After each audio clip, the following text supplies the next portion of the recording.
Chapter 682. Cooperation to open a shop again, but what? Yundong had a bad feeling. Nie Shuang chuckled. But even if we open a tea house like this, we can only prepare some ordinary tea and snacks. There's no such delicious pearl milk tea, such delicious dried fruits, and such delicious and fragrant snacks. What's the difference between that and an ordinary tea house? It won't attract customers at all. Yundong moved back. So, you want me to supply you? No, what's the point of supplying? Nie Shuang moved closer to her. Let's work together to open a shop. Cooperation. Yundong fell into deep thought. Nie Shuang nodded vigorously. That's right, that's right. Let's work together to open a shop. They'll offer money and effort and you can come up with ideas. Let's earn money together. How about that? Madame Dai was unhappy. Everyone has a share. Don't forget about me. Nie Shuang turned her head and said happily, it's even better if Auntie can participate. I only know some young ladies. And he knows those rich ladies. No one can compare to you in terms of connections. With Auntie around, our business will definitely become even more popular. She was a little excited just thinking about it.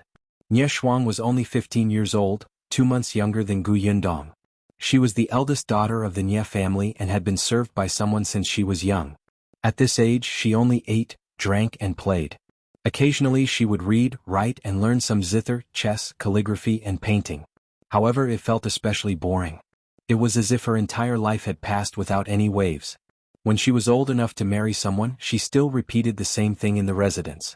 She had heard about Yundong from Niekong.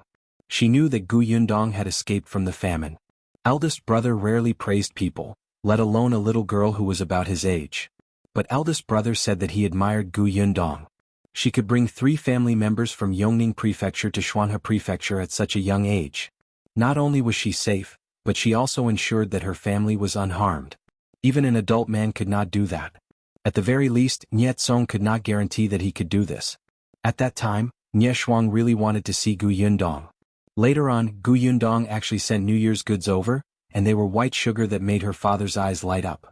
Nie Shuang did not dare to imagine that a little girl who was a penniless refugee a few months ago would actually have such achievements in such a short period of time. She admired Yundong especially. She heard from Aunt Ku that Yundong had come to the prefectural city to open a shop. Before Aunt Ku could explain her intentions, she insisted on coming over to take a look. Then she saw such a huge shop. Therefore Nie Shuang's heart began to stir. However, Yundong resisted the urge to roll her eyes. No, the two of you were so excited, but you didn't seem to have asked for my opinion. Nie Shuang finally realized that she was too quiet. She quickly calmed down and asked nervously, Sister Yundong, are you unwilling? Madame Dai also said, we know that you've just opened a shop and are very busy. If you want to cooperate, you don't have to worry about anything else. We're here. You just have to tell us what we need to do. That's right, that's right. Well, look for the shop. Well, pay the silver. You just have to use your mouth. Madame Dai said, there's no need to specially look for the shop. I happen to have a shop there. The location is not bad and the environment is good. Coincidentally, it was vacated some time ago. Recently, I've been thinking about what business to do. Really? That's great. The right time, the right place, and the right people. It's the will of the heavens. Yundong was speechless. If you find any errors, ads pop up, ads redirect, broken links, non-standard content, etc., please let us know reports so we can fix it as soon as possible. Chapter 683. Misunderstanding. After speaking to Nie Shuang, she turned to look at Yundong. Yundong's mouth twitched and she said, actually, you can buy my recipe. When the time comes. Before she could finish speaking, she saw Nie Shuang shake her head so hard that the pearl hairpin on her head almost fell off. She said very seriously, no, you have to participate. Why not? Nie Shuang did not speak, but Madame Dai, who was at the side, seemed to have read her mind. She could not help but cover her mouth and laugh. I know why. She doesn't have confidence in herself. She's afraid that she'll mess up the shop that she has worked so hard to open. Yundong looked at Madame Dai. Don't we still have you? Madame Dai shrugged and said frankly, I can still be of some use to deal with those madams and young ladies, but I'm afraid I can't operate a shop. Otherwise, why do you think my shop is empty? Yundong felt terrible. She did not need to care about anything else? Didn't they know that it was more tiring to use the brains? Nie Shuang blinked and said pitifully, Sister Yundong, look, you just have to come up with an idea. Well, do whatever you say. When the time comes, you'll take 50% of the money we earn. How about that? Not so good. Why don't you take a look at how old you are? Why are you still acting cute like Yunka? Madame Dai was more rational. She analyzed the situation from the point of view. Yundong, actually, this won't do you any harm. Your business will only grow in the future and you'll get to know more and more people. When the time comes, the customers in our shop we're cooperating to run will all be your connections. It did make sense. If she opened an elegant and comfortable tea house, with the recommendation of Madame Dai and eldest Miss Nye, the people who went would be some women of high status. The prefecture magistrate was working for the emperor, and the Nye family had a close relationship with Aunt Ko. Speaking of which, Gu Yundong was the one who had taken advantage of them. Madame Dai and Ye Shuang looked at each other. Seeing that she did not say anything and was probably thinking about the feasibility, they immediately stopped talking. Since they were doing business, she had to know the pros and cons. Actually, when Madame Dai saw how cautious she was, she heaved a sigh of relief.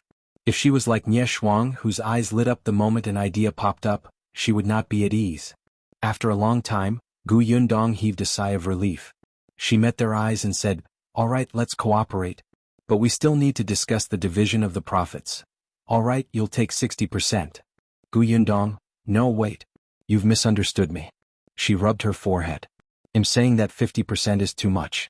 You said it yourself. You'll be responsible for the shop, the silver, and the hard work. It's also your job to attract customers. I'm just giving an idea. It's not appropriate for me to take so much." "Yes, yes." Even Dai nodded. "If you don't participate, we won't dare to open the shop even if we pay." However, Gu Yundong insisted on refusing. It might not be a problem in the early stages, but what about later? When the business became big and there was a conflict, her shares would be the primary problem. Moreover, there was no problem with Madame Dai and Ye Shuang now, but what would their families think if they knew? Besides, among the three of them she was the weakest. Therefore, from the beginning she should make it clear about the problem of the shares so that they would not fall out over such things in the future. If you find any errors, ads pop up, ads redirect, broken links, non-standard content, etc., please let us know reports so we can fix it as soon as possible.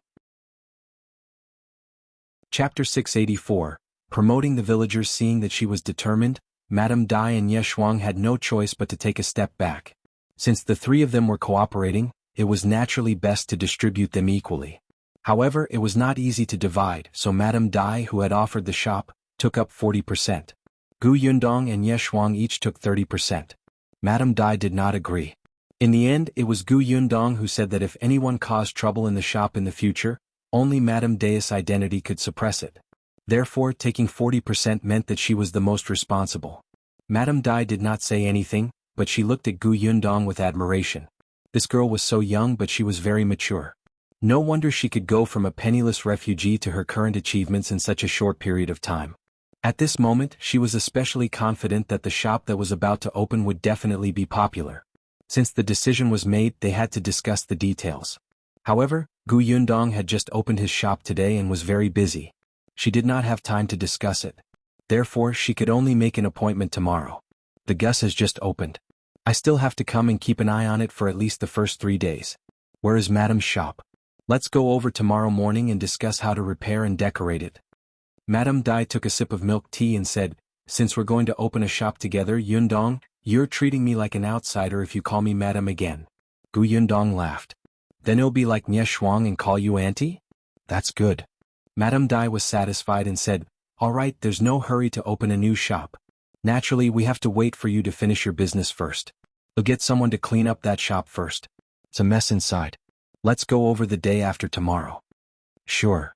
Gu Yundong nodded. She suddenly thought of Feng Danning, who was still in the prefectural city, and asked, "I wonder if Auntie has any familiar carpenters?" There were definitely some, and those carpenters who could catch Madame Dai were all capable and serious. However, Madame Dai looked at the house in front of her and thought of the counters and shelves under the house. They were really different from what she had seen in the past. She immediately understood. "I'm not familiar with wood carpenters. I have to go back and ask our steward. However, I see that this house is well repaired. I wonder which master did the job. If it's possible." Nye Shuang nodded at the side. "Yes, I also think that these tables and chairs are well done. Then master's carpentry skills are good. Let's hire him." Gu Yundong nodded. "To tell you the truth, the carpentry work here was done by a master from my village." Our new house, the shop in the county city, and the shop in the prefectural city were all renovated by him. We've worked together so many times that we're already very familiar with each other. He can immediately understand what I want. I thought that if you don't have a suitable candidate, I'll recommend him. That's good. Madame Dai immediately agreed. Nie Shuang also nodded at the side. She knew nothing about this. In any case, if she was asked to pay, she would pay. She had to work, she would work. She just had to be obedient. Gu Yundong said, then it's settled. I'll talk to Uncle Feng later. Madame Dai liked Gu Yundong even more. Not only was she smart, but she was also caring and would promote the people from her village. It was only reassuring to work with such a person. However, Nie Shuang had already calculated her private savings in her heart. She was the young lady of a merchant family, so she had quite a lot of money every month. In addition to the red packets and New Year's money that her uncles and aunts gave her every year, she was actually a little rich woman. If it was really not enough, she would borrow money from her eldest brother. As she was thinking, a loud shout suddenly came from downstairs. If you find any errors, ads pop up, ads redirect, broken links, non-standard content, etc., please let us know reports so we can fix it as soon as possible. Chapter 685. Lu Wei causing trouble. The three of them were stunned for a moment. They looked at each other and hurriedly went downstairs. The voice came from the backyard. After the loud shout, there were waves of cheers. The three of them didn't understand. It wasn't until they stood at the entrance of the backyard that they realized that Shao Qingyuan and young Master Dai were fighting. Not only did the others not stop the fight, they even applauded as if they were watching a show. Gu Yundong frowned. She turned around and saw Lu Wei standing not far away. She hurried forward and asked, "What happened?" Lu Wei was holding a large cup in his hand.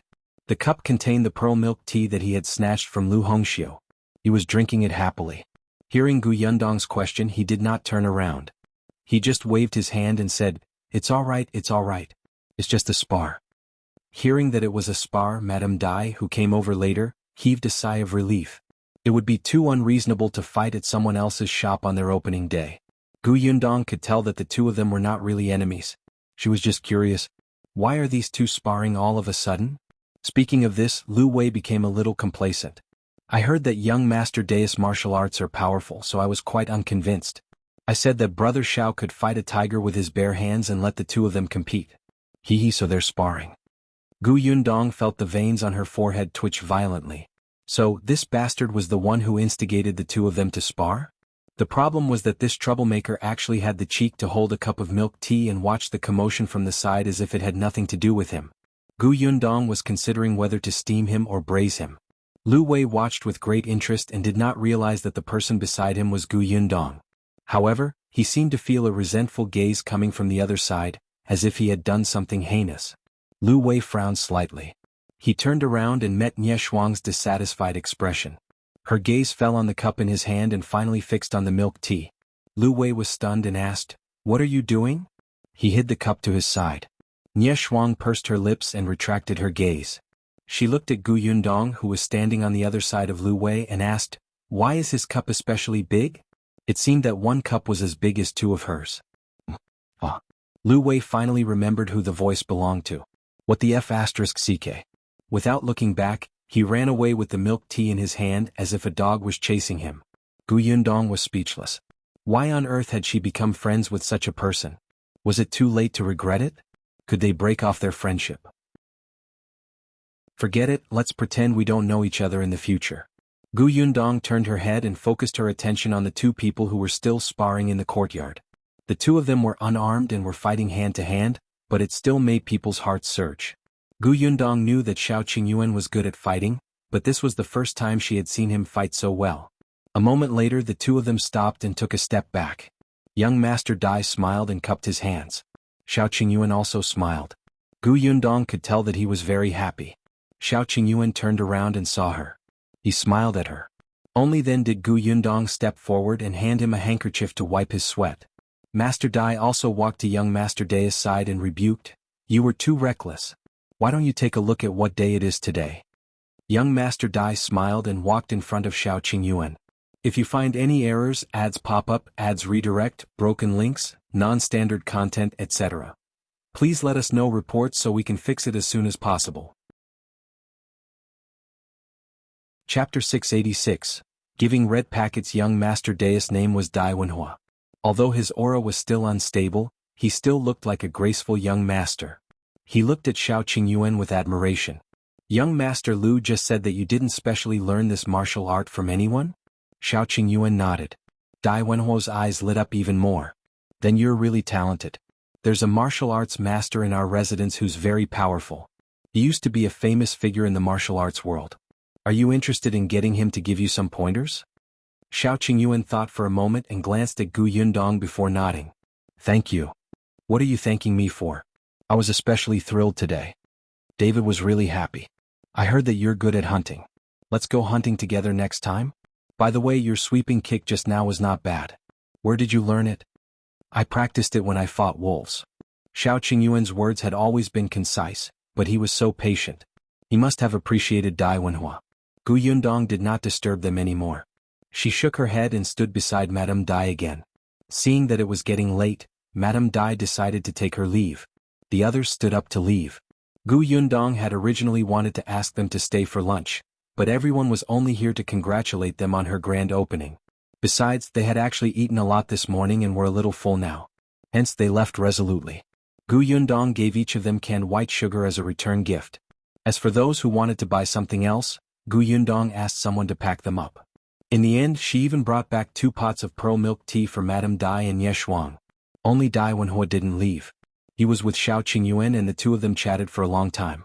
Gu Yundong could occasionally hear them fighting. She couldn't tell that Dai Wenhua was actually a martial arts fanatic. On the first day of Gus' opening, business was booming. After closing at night, when everyone took the account books to settle the accounts, they realized that they had earned a total of 1,800 taels. Compared to when she was in Fengkai County, her profits had doubled. Gu Yundong felt a little emotional. This prefectural city was a prefectural city after all. There were just too many rich people. However, this was only the first day. It would definitely descend later. Moreover, because of the activity, many people did not want to let go of this opportunity.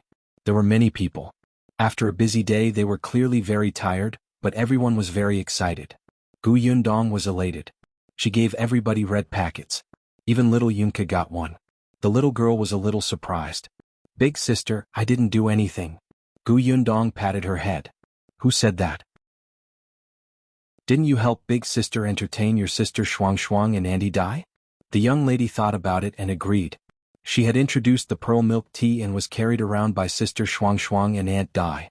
Hence, she happily accepted the red packet and went to show off in front of Madame Yang. The Lu family of 4 also each had one. They did not expect that they would get a big red packet without even receiving their first month's salary. They were instantly excited. Su Changshan was the most excited. He had just taken a look and there were 2 taels of silver inside. He could cut a piece of meat when he went back later and buy cloth for his mother and sister so that they could have new clothes to wear. Su Changshan's heart was filled with gratitude. His grip on the red packet tightened slightly and his eyes burned. Lu Wei was very unhappy because he didn't have a red packet. He clearly helped to entertain the guests and he even helped to wipe the tables and chairs. He was especially diligent. Gu Yundong ignored him. After the shop closed, she went to look for Feng Danning. If you find any errors, ads pop up, ads redirect, broken links, non-standard content, etc., please let us know reports so we can fix it as soon as possible. Chapter 687. Quiet in the noise. Feng Danning was also in the backyard today. He heard many people say that the structure of the shop was refreshing. While he was happy, he was also a little disappointed. Because although these people liked the place a lot, they didn't have any suitable jobs for him. However, this was also good. Business did not come easily. As long as everyone thought of him when they needed him in the future, it was enough. Unexpectedly, Gu Yundong came looking for him at night. Uncle Feng, you might not be able to leave for the time being. There's a shop to be renovated in a few days, so it'll have to trouble you. Feng Danning was so excited that his eyes lit up. Not only him but the 2 carpenters who followed him also asked anxiously, Yundong, are you serious? Where is it? It's on Mingan Road. I'm not sure how big the shop is. I'll go take a look in 2 days. Feng Danning nodded repeatedly. Alright. Then we'll wait. When the construction should start, just tell us. We can go over at any time. Gu Yundong smiled. Alright, Uncle Feng, you can take this opportunity to meet with your old friends. You won't have time when you're busy later. With that, Gu Yundong went home with everyone else. After dinner, she then talked about her plans to open a shop with Madame Dai and Ye Shuang. Everyone at the dining table was stunned. Cooperate with the prefecture magistrate's wife and Miss Nye? Opening another shop? What's wrong? Gu Yundong raised her eyebrows. Can't I? Sure. Shao Qingyuan supported her unconditionally no matter what she said. Gu Dajiang nodded repeatedly. I don't know as much about business as you do, but won't you be too tired? It's okay. I can still handle it. The others didn't say anything after hearing this. Only Shao Qingyuan shook his hand slightly. His future wife was walking too quickly, so he had to work hard to keep up. In the next 2 days, Gus' business gradually stabilized. On the third day, the shop on Mingan Road was tidied up. Madame Dai invited her and Ye Shuang to take a look. The shop was quite big, even bigger than Gus. It was also a 2-story building and had a spacious backyard. After being cleaned up without the obstruction of the shelves, it looked exceptionally empty. Madame Dai brought the two of them around and stood in the hall again. She asked with a smile, "How is it? Not bad, right? It's not just good. It's very pleasing." Ye Shuang was too satisfied. Gu Yundong also nodded. The location is good. It's quiet in the midst of the commotion. It's very suitable for drinking tea, chatting, and reading books. The backyard is also big enough. We can also design a few isolated rooms. They can be divided into several areas. Madame Dai was a little proud when she heard that. Since this shop is fine, let's discuss how to renovate it. Yesterday, when she went back and told the prefecture magistrate about this, he still looked a little uncertain. Madame Dai couldn't wait to achieve results for him to see. Gu Yundong took out a piece of paper and a charcoal pen from his sling bag. Yes, let's discuss it first. I'll draw all my opinions and see how the effect is. As they spoke, they moved to the courtyard. There were stone tables and stools there, just enough for them to rest. They'll go first. Ye Shuang was very excited and sat on the stone bench first. I like the long chair on Sister Yundong's second floor. It's a little like a beautiful couch, but it's also a little different. It's very comfortable to sit on. As Gu Yundong listened, she drew the structural design of the shop. She moved quickly, multitasking, but Ye Shuang stopped talking. If you find any errors, ads pop up, ads redirect, broken links, non-standard content, etc., please let us know reports so we can fix it as soon as possible. Chapter 688, Female Assistant Problem. Gu Yundong was stunned and looked at her suspiciously. However, she realized that Ye Shuang was not the only one. Even Madame Dai could not help but look at the paper she was drawing on. Yundong, your drawing is too realistic. Ye Shuang's eyes widened. She picked up the painting and looked at it again and again. I feel that even if I haven't come to this shop personally, I can still imagine the exact appearance just by looking at your painting. Madame Dai was also amazed. Yundong, I realize that the more I know you, the more powerful you seem to be. How many other abilities of yours do we not know? Gu Yundong blinked and immediately laughed. Alright, now is not the time to talk about the painting. Let's discuss how to decorate first and how to arrange the tables and chairs. Ye Shuang wanted to praise her a few more times, but business was more important. She was going to open a shop now, so she had to grow up. Therefore, she started talking about the decorations in the shop again with a serious expression. The shop was big enough. There could be some decorations downstairs. There was a bar at the entrance to order for customers. There were 2 long tables in the middle that could accommodate 7 to 8 people. There was also a small round table. It didn't have to be big. It was enough to put in some food. She also set up some booths which could be blocked by a screen. Or the sofas could be placed back to back. There should be a few more windows to make the room look brighter. Due to the fact that most of the guests here were rich and idle ladies, they definitely had to bring maidservants with them when they went out. Therefore, they still needed a resting area in a corner. If they did not want maidservants to serve them during the gathering and tea time, the maidservants could wait here. The second floor was slightly smaller than the first floor, but it was much quieter and had a wider field of vision. Therefore, there were fewer tables and the distance between the customers was much wider, allowing more space. Moreover, there were books, chessboards, paintings, and everything on the second floor. They were all things that could temper one's emotions. There was also the backyard. There were a few rattan chairs in the courtyard, and some flowers had to be planted. Most importantly, Gu Yundong meant to flatten all the rooms in the backyard and rebuild them into small private rooms to give people privacy. The doors of the private rooms could be locked. The private rooms could also be decorated into various types, such as tatami rooms, women's boudoirs, and solemn studies. The more Lady Dai and Ye Shuang spoke, the more excited they became. It was as if some wild ideas that they had wanted to achieve in the past but could not, had been implemented in this shop. Gu Yundong listened and recorded. In the end, after editing and deleting their opinions, she drew 3 unique designs. The more Madame Dai and Ye Shuang looked at it, the more satisfied she was. Then she continued to discuss what to buy in the shop. Pearl milk tea became the best thing that the two of them recommended. Of course, there were also all kinds of flower tea and fruit tea. There was even fruit wine with a low alcohol content. The food was pastries and snacks. Gu Yundong provided a few kinds of baked goods, as well as canned fruit shops and other things that she sold in her shop. If there was anyone who liked salty food, there was also dried rice crust, dried fish, potato chips, nuts and so on. After picking and choosing, they left a few items and drafted the menu. Finally, the most important one was the female employee. Gu Yundong did not intend to get involved in this aspect. She believed that both Madame Dai and Ye Shuang did not lack manpower. As long as the chef in charge of cooking in the kitchen was reliable, it would be easy to find female workers. However, Madame Dai and Ye Shuang did not allow it and insisted that Gu Yundong provide a candidate. Gu Yundong was in a dilemma. She was short of people. If you find any errors, ads pop up, ads redirect, broken links, non-standard content, etc., please let us know reports so we can fix it as soon as possible.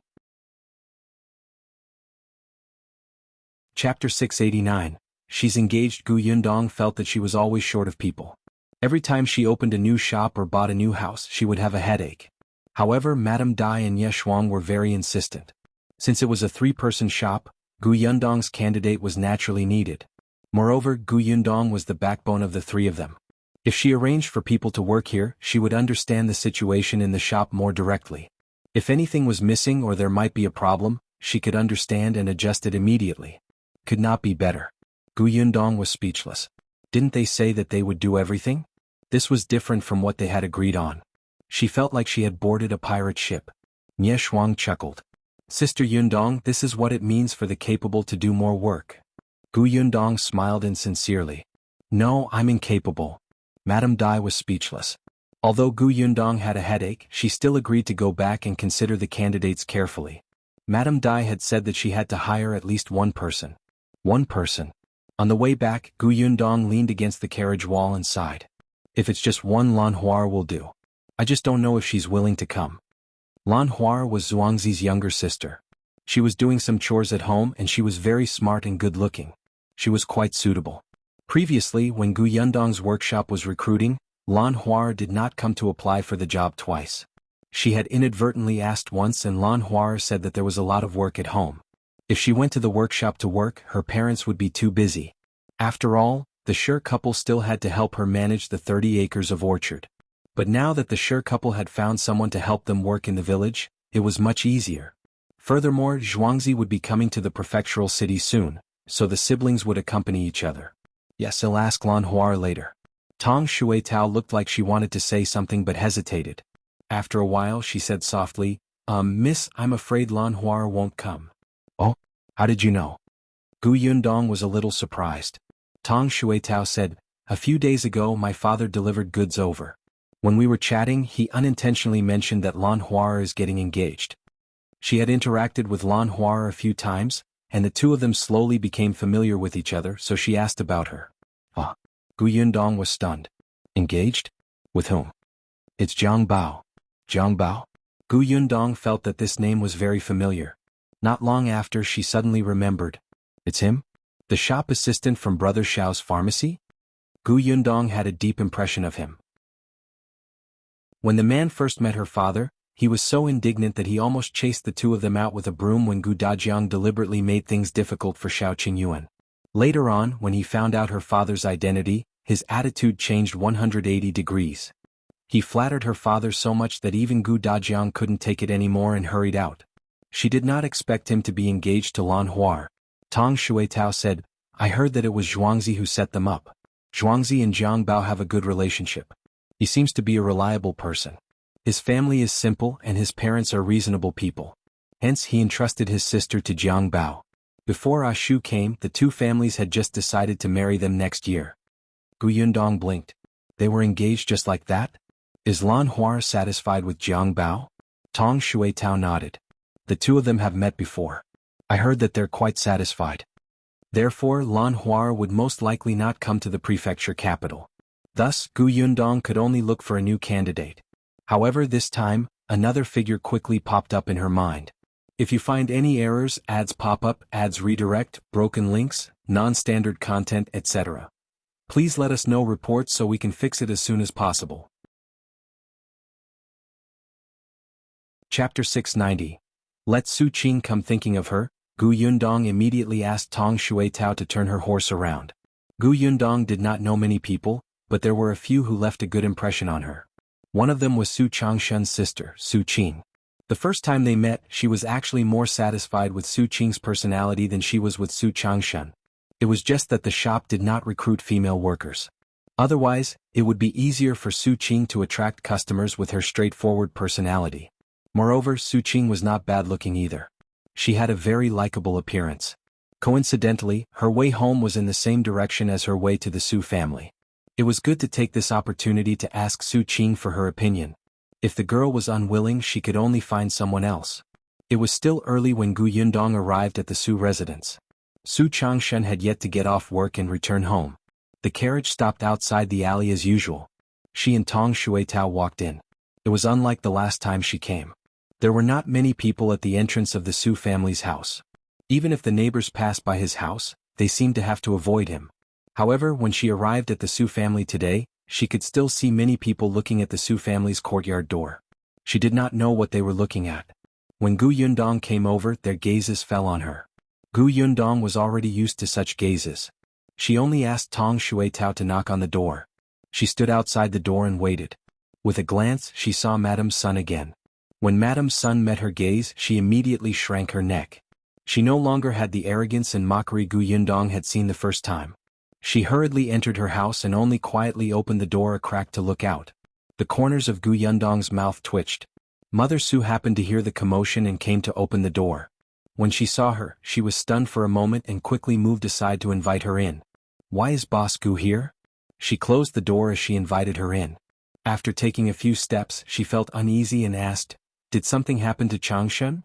Gu Yundong shook her head with a smile. "No, he's fine. I came here today for something else. Is Su Qing here? I'm looking for her." Yes. Mother Su quickly nodded and shouted, little Qing, come out quickly. Boss Gu is here. She's looking for you." Su Qing ran out of the kitchen in a hurry. She was surprised to see Gu Yundong. "Boss Gu is looking for me? Okay."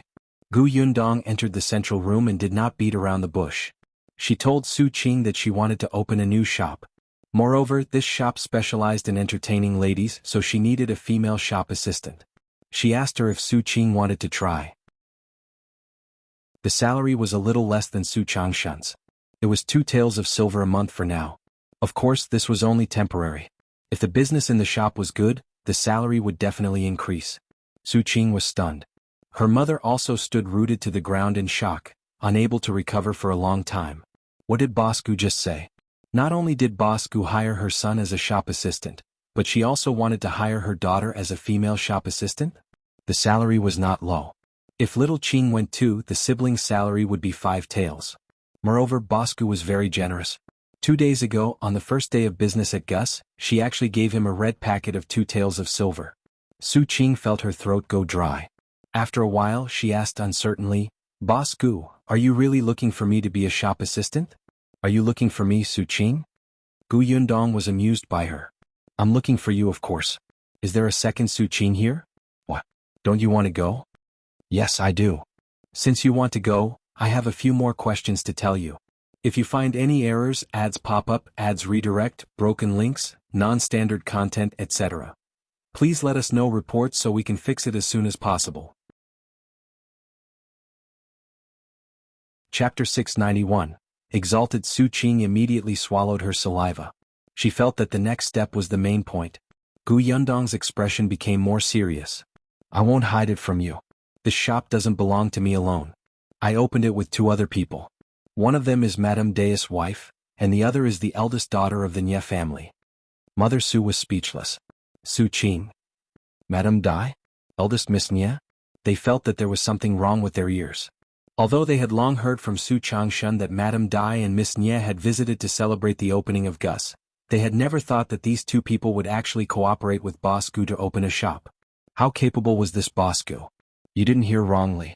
It's indeed them, Gu Yundong said. So, you're not the only one working in the shop. There are also people hired by Madame Dai and Miss Nye. And you're the only one I have. Su Qing's expression instantly turned solemn, as if she felt a huge responsibility. Gu Yundong smiled when she saw this. There's no need to be so nervous. I'm telling you this to make you fully aware of the situation. Mr. Dai and Miss Nye are easy to get along with. They won't make things difficult for you, but I don't know the people under them. I don't know their attitudes either. You have to adjust your relationship with them. But I hope you understand that even if they're Madame Dai and Miss Nye's people, you are not inferior to them. There's no need to curry favor and bow down to them, but you have to grasp a balance. If they bully you, you don't have to hold it in. You have to counterattack when it's time, understand? I don't want my people to be cowards. Su Qing thought about it and could roughly understand what Boss Gu meant. Therefore after a while she nodded and said, I understand. I represent you. If I'm too strong-willed, he'll make things difficult for you, but if I'm too cowardly, he'll make others look down on you. Miss, don't worry. I won't be bullied, but I won't be inflexible either. Gu Yundong raised her eyebrows. This girl was a perceptive person. Actually, in the beginning she wanted to look for Lan Huar because she was smart. Perhaps she was still a little girl who lived in the countryside and did not have enough knowledge, but as long as she was nurtured well, she would have no problem at all. But now that she saw Su Qing like this, she felt that perhaps she was more suitable. Since you understand your situation, are you still willing to be this assistant? Su Qing nodded vigorously. I'm willing. Thank you for giving me this opportunity. I won't let you down. Gu Yundong stood up. All right, since you're willing, you can come over tomorrow. Stay by my side for a few days. I'll teach you some communication skills. Gu Yundong felt that she had to let Su Qing understand her personality and her position so that she could get along better with Madame Dai and the rest. Su Qing was very happy and nodded repeatedly. Yes. Seeing that it was getting late, Gu Yundong gave her a few more instructions before turning to leave. Su Qing sent them all the way to the door and watched them disappear into the alley. Then she turned around in a daze and planned to close the courtyard door. However, the neighbors who had been waiting outside immediately rushed forward and asked, Hey Su Qing, who is that girl? What is she doing at your house? Before Su Qing could answer, Mother Su had already arrived. Looking at these neighbors who were smiling ingratiatingly, she felt a little proud. If you find any errors, ads pop up, ads redirect, broken links, non-standard content, etc., please let us know reports so we can fix it as soon as possible. Chapter 692. Madame Dai is speechless. That's the owner of the shop where Changshan works. She came to look for our little Qing and gave her a job. After Mother Su finished speaking, before they could react, she slammed the courtyard door shut. Everyone else was stunned. What? Not only did this boss find Su Changshan to be a shop assistant in such a big shop, but she also gave Su Qing a job? How did the Su family suddenly get so lucky? Wasn't this a little too good?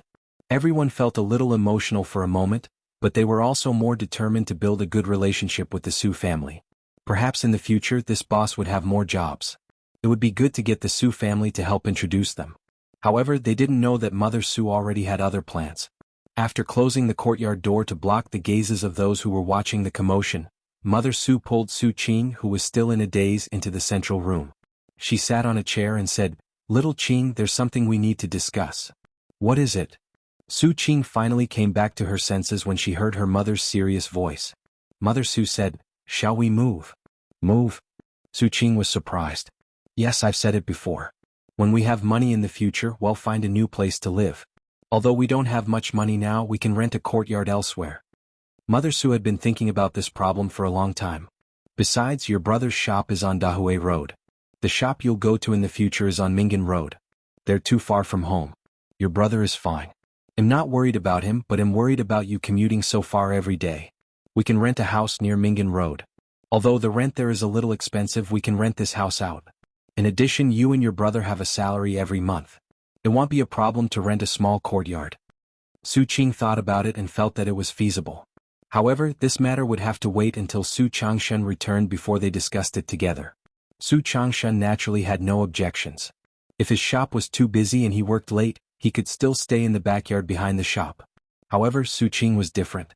According to Boss Gu, although her shop had a place for the night watch to rest, it was not suitable to spend the night alone.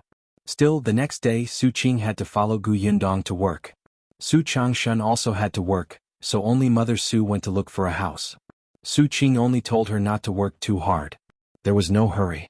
After all, the new shop would not open for a while. There was plenty of time. Then she put on her new clothes and ran to the Gu family's waiter early in the morning to wait at the door. When Gu Yundong went out, she saw that she seemed to have been waiting for a long time. She was stunned. "Why didn't you knock and come in?" Su Qing smiled in embarrassment. "I just got here too." Gu Yundong did not say anything else and brought her and Tong Shui Tao to the shop on Mingan Road. There were already a few people standing outside the shop. They were Feng Danning and the two carpenters. They had been standing here for a long time. They had circled around the shop previously and roughly knew how big it was, so their faces flashed with excitement. When they saw Gu Yundong, the three of them immediately went up to him.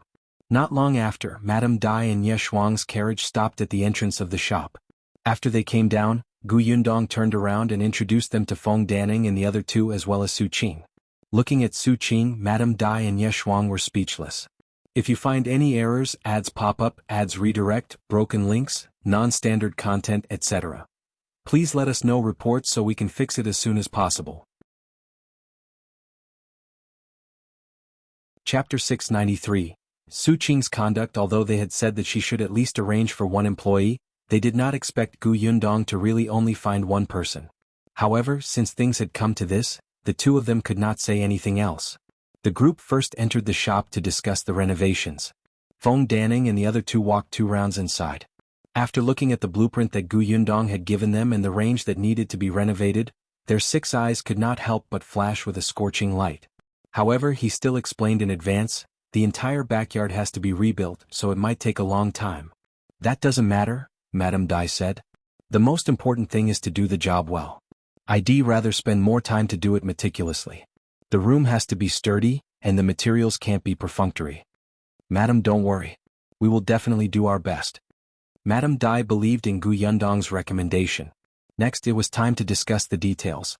Gu Yundong and Feng Danning had worked together several times, so there were some things that he could understand without her having to explain in detail. He would even suggest some unreasonable points. Therefore, in just half a day they had already decided on how to renovate this shop.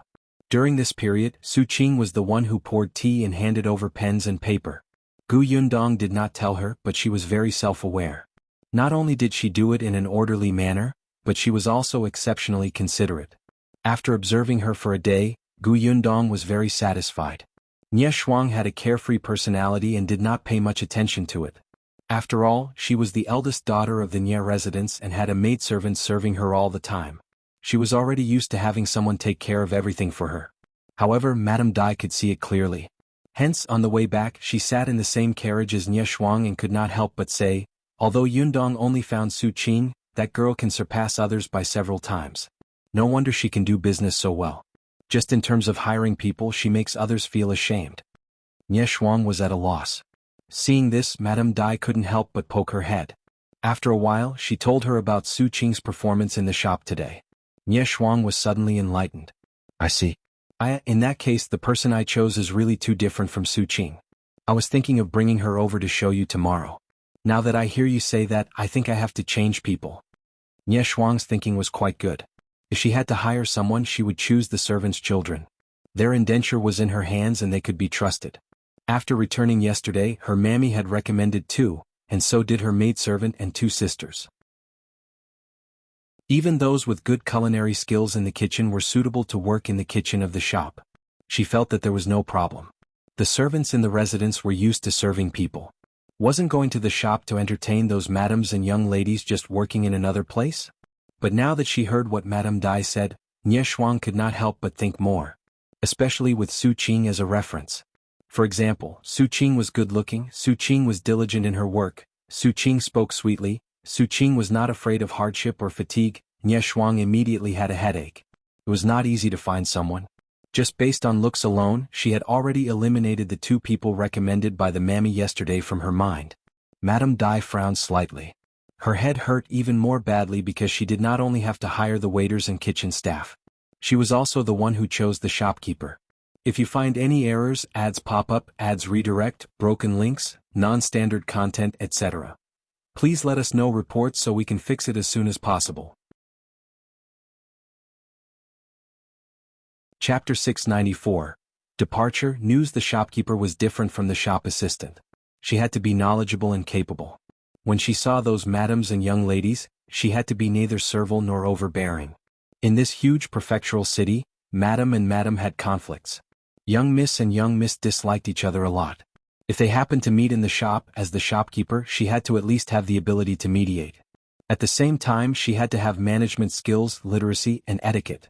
Most importantly, unlike the male shopkeepers in ordinary shops, there were too few experienced female shopkeepers. At the very least, there was none in the shops under Madame De's own name. Sigh, my head hurts.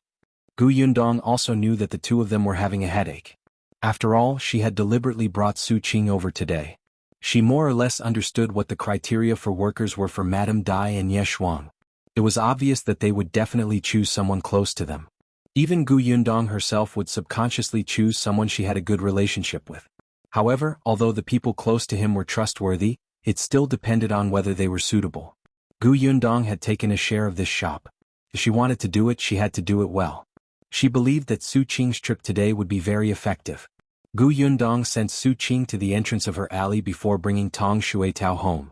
When she entered, Shao Qingyuan happened to be at home. At this moment he was sitting in the central room and standing in front of Zhu, as if he was talking to him. When Yundong approached, Zhu finished speaking. However, Shao Qingyuan frowned slightly. Yundong was puzzled. What's wrong? What happened? When Shao Qingyuan saw her, his expression instantly improved. He only said, "There's something going on at the manor. I'm afraid I'll have to go over tomorrow and will only be back in a few days." Manor? Yundong remembered that Shao Qingyuan had bought a manor not far from the Xuanhe prefecture. Although it was not very big, the title deed was given to her. It seemed that ever since Shao Qingyuan bought this manor, he had never gone there again. What happened? Is it very troublesome? Shao Qingyuan shook his head. It's not troublesome. It's just that there are some things that I need to confirm personally. I originally wanted to bring you along to take a look when you're done here. In any case, it's not far from the Xuanhe prefecture. There are plenty of opportunities. Shao Qingyuan nodded. He'll leave tomorrow morning. As he spoke, he glanced at Tong Xuetao and Zhu. Before Tong Xuetao could react, Zhu cleverly pulled her out. There was no one in the central room. Shao Qingyuan held Yundong's hand and said in a low voice, "He'll be back in 2 days at most. You have a lot of things to do, but you have to take care of your health. Don't tire yourself out." Yundong felt her hand being wrapped by his broad and warm hand, and her entire body became warm. She pursed her lips. "I know." After a pause, she looked up and said seriously, "If you encounter anything troublesome, you must tell me." Shao Qingyuan smiled. "Yes, I've always listened to you." Yundong glared at him. The next morning, Shao Qingyuan indeed left the Xuanhe prefecture with Zhu. Yundong woke up early and did not see him. She sighed and brought Su Qing to the shop.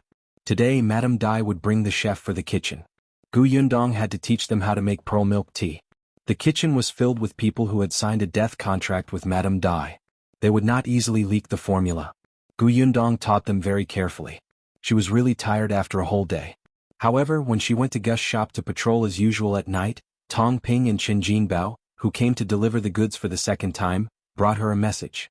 If you find any errors, ads pop up, ads redirect, broken links, non-standard content, etc., please let us know reports so we can fix it as soon as possible. Chapter 695. Inventory Emergency. The goods sold too quickly in the prefecture capital. There was still a lot of stock in the workshop, but now more than half of them are gone. Tong Ping showed the inventory list to Yundong. Ever since the shop opened in the prefectural city, the workshop has not rested, but the stock in the warehouse is still decreasing. In other words, they were short of manpower. Yundong also knew that there were many rich people in the prefecture capital. Their purchasing power was too shocking. Although she had limited their purchases, it was useless. There were even people who protested. Yundong had originally planned to go back and start expanding the workshop after the shop was opened. Unexpectedly, Mr. Dai and Ye Shuang suddenly wanted to open a milk tea shop on a whim. However, these two people did not know much about this aspect, so she had more responsibilities. She was occupied and delayed. However, she had already completed all the things she needed to do in the past 2 days. The renovation of the shop, the selection of the shop assistants, and other trivia could be done by Madame Dai. It was indeed time for her to go back to Yongfu village to take a look. Gu Yundong accepted the list and expressed that she knew what to do. She said to Tong Ping, "I'll go back as soon as possible. Tell Tong In to recruit a group of people first. I'll screen them when I get back." Last time it was Tong In who went through the first round of the interview first. At that time he was still very nervous. This time he should be much more proficient. Gu Yundong intended for him to be fully in charge of the workshop in the future. Since she was not around this time, it was a good opportunity for him to gain experience. Tong Ping immediately agreed. They did not stay in the prefectural city that day. As they had an appointment with someone to purchase the fruits, they left the Xuanhe prefecture before the city gate closed. Since Gu Yundong was planning to go back, she had to settle many things first. Su Qing had been by her side for 2 days. Gu Yundong was no longer worried about her. She only asked her to go to the shop more often after she left. Occasionally the girl could also go to Gus to see how her brother treated customers as a shop assistant. It was always beneficial for her to read and learn more. It was no longer a problem for Feng Danning with the blueprints. Other than the 2 carpenters who followed him, he also hired a few more people. They were people he had met in the prefectural city previously. They had a good relationship and were skilled. Gus had also stabilized. With the deterrence on the first day of business, basically no one dared to come and find trouble. On the other hand, the next day she went to look for Madame Dai and Ye Shuang to say goodbye. The 2 of them were very reluctant. They had not even given their shop a name, and the helpers they had chosen had not been introduced to Gu Yundong. The cook's skills were not very good, and they felt that there were still many questions that they had yet to figure out. Now that Gu Yundong was leaving, they felt inexplicably flustered. Gu Yundong's face darkened. She thought to herself that returning to Yongfu village at this time was indeed the right decision. If she continued to stay here, she would probably have to decide everything in the shop. Didn't they say that they would pay money and do everything? Gu Yundong felt that it was necessary for her to nurture their ability to be independent. If this continued, they would become more and more dependent on her. Didn't they know that she was still a child? Hence, she said decisively, "If there's anything you can discuss it. As for anything that needs 3 people to decide, you can write to me. Don't worry, I'll definitely come back when the shop opens." Madame Dai and Ye Shuang had no choice but to nod and let her go back. Gu Yundong heaved a sigh of relief. In the end, she bid farewell to her parents and sister. If you find any errors, ads pop up, ads redirect, broken links, non-standard content, etc., please let us know reports so we can fix it as soon as possible. Chapter 696. Clothes-making vacation. Gu Dajiang was fine. Yongfu village wasn't far from the Xuanhe prefecture, so it was easy for them meet. But Madame Yang and Gu Yunke did not quite understand. They remembered that the last time they parted ways with Big Sister, they did not see each other for several months. This time when they heard that she was leaving, the 2 of them pouted and hugged her, unwilling to let go. Gu Yundong and Gu Dajiang didn't know whether to laugh or cry. They'll come to the prefecture capital in half a month at most. It's not like we'll be apart for long. Be good. Gu Dajiang also said, "There's no need for half a month. In a few days, it will be time for the clothes-making vacation. They'll bring you back. When the time comes, we'll bring Yunshu and Yuanji to the prefectural city to take a look." Clothes-making vacation? Not only were Madame Yang and Gu Yunke confused, but even Gu Yundong was confused. It was rare for Gu Dajiang to see her reveal such a confused expression. He couldn't help but rub her head and explain, "In addition to the 1-day leave every 10 days, the academy also has farming leave every May as well as clothing leave. It's usually after mid-September. Farming leave and clothing leave are both a month." Gu Yundong was enlightened. It turned out that there was winter and summer vacation at this time. Gu Dajiang said, "However, the holidays aren't long. Students whose homes are too far away usually won't go back. Our family is close and the round trip isn't long. It's not a problem for us to return to the village. However, I originally thought that since I had just entered the school, I needed to study harder in the academy. I'll just take the clothes-making vacation for 10 days. In any case, Yunshu and Yuanji can come over during the holidays. Our family can still reunite. Now that I think about it, it's not enough." After all, not all of Yundong's matters were in the prefectural city. Gu Yundong understood. Gu Yundong would not give any more opinions on matters related to studies. Anyway, her father knew what he was doing and he could decide how much rest he wanted. She just turned around and said to Madame Yang and Gu Yunke, You heard him. It's just a few days later. When the time comes, not only will you be able to see me but you will also be able to see Yunshu and Yuanji. Only then did Madame Yang and Yunke let go of her, but they had already begun to count the days seriously. After everything was settled, Gu Yundong took Tong Shuitao and drove the carriage towards the city gate. Tong Shuitao pulled the reins and asked, "Miss, since we're going to meet in a few days, why don't we just bring Madame and second Miss back to Yongfu village?" Gu Yundong leaned against the wall of the carriage and looked at the bustling crowd at the city gate. Many people were queuing up to leave the city with carrying poles and things. Upon hearing this, she smiled and said, "Didn't you see my father's gaze? It's as if I'm the evil person who broke up Mother and Kiki. I can't afford to offend him. It's better to let father take care of them himself." Perhaps because he had been separated from his family for so long last year, Gu Dajiang especially cherished the time he had with his family. Gu Yundong had long discovered this. Every day when her father came back from school, he would first confirm that his wife and daughter were around before he heaved a sigh of relief. He might have thought that their reunion was a dream. If he was not careful, he would wake up from this dream and his family would disappear. This situation would probably continue for a while before her father slowly adapted. Tong Shuitao did not really understand this psychological problem. In any case, she would listen to Mississippi. The carriage left the city gate. Seeing that the road ahead was wider, Tong Shuitao was about to speed up. Unexpectedly, just as the reins were raised and before she could shake them, she heard Gu Yundong suddenly say, "Wait." Tong Shuitao was puzzled. "What's wrong, miss? If you find any errors, ads pop up, ads redirect, broken links, non-standard content, etc. Please let us know reports so we can fix it as soon as possible." Chapter 697. Evil Dogs, Stay Away. Gu Yundong lifted the curtain of the carriage and looked outside. She asked, "Do you know the location of the manor that Brother Shao bought?" "I know." She had already asked her father about this. Gu Yundong paused and said, "Let's go to the manor to take a look." Tong Shuitao was puzzled, but her hands deftly turned the horse and drove in the direction of the manor. Gu Yundong recalled what Shao Qingyuan had said before he left. There seemed to be something going on in the manor. She was curious and decided to take a look. Tong Shuitao happened to know the location. In any case, she was not in a hurry to return to Yongfu village. She was actually very curious. Her father had been to the manor, but she had never been there. This was the betrothal gift that the future husband would give to his wife. As the young miss, she naturally had to announce her identity. Thinking of this, Tong Shuitao was slightly excited, and the speed of the carriage increased.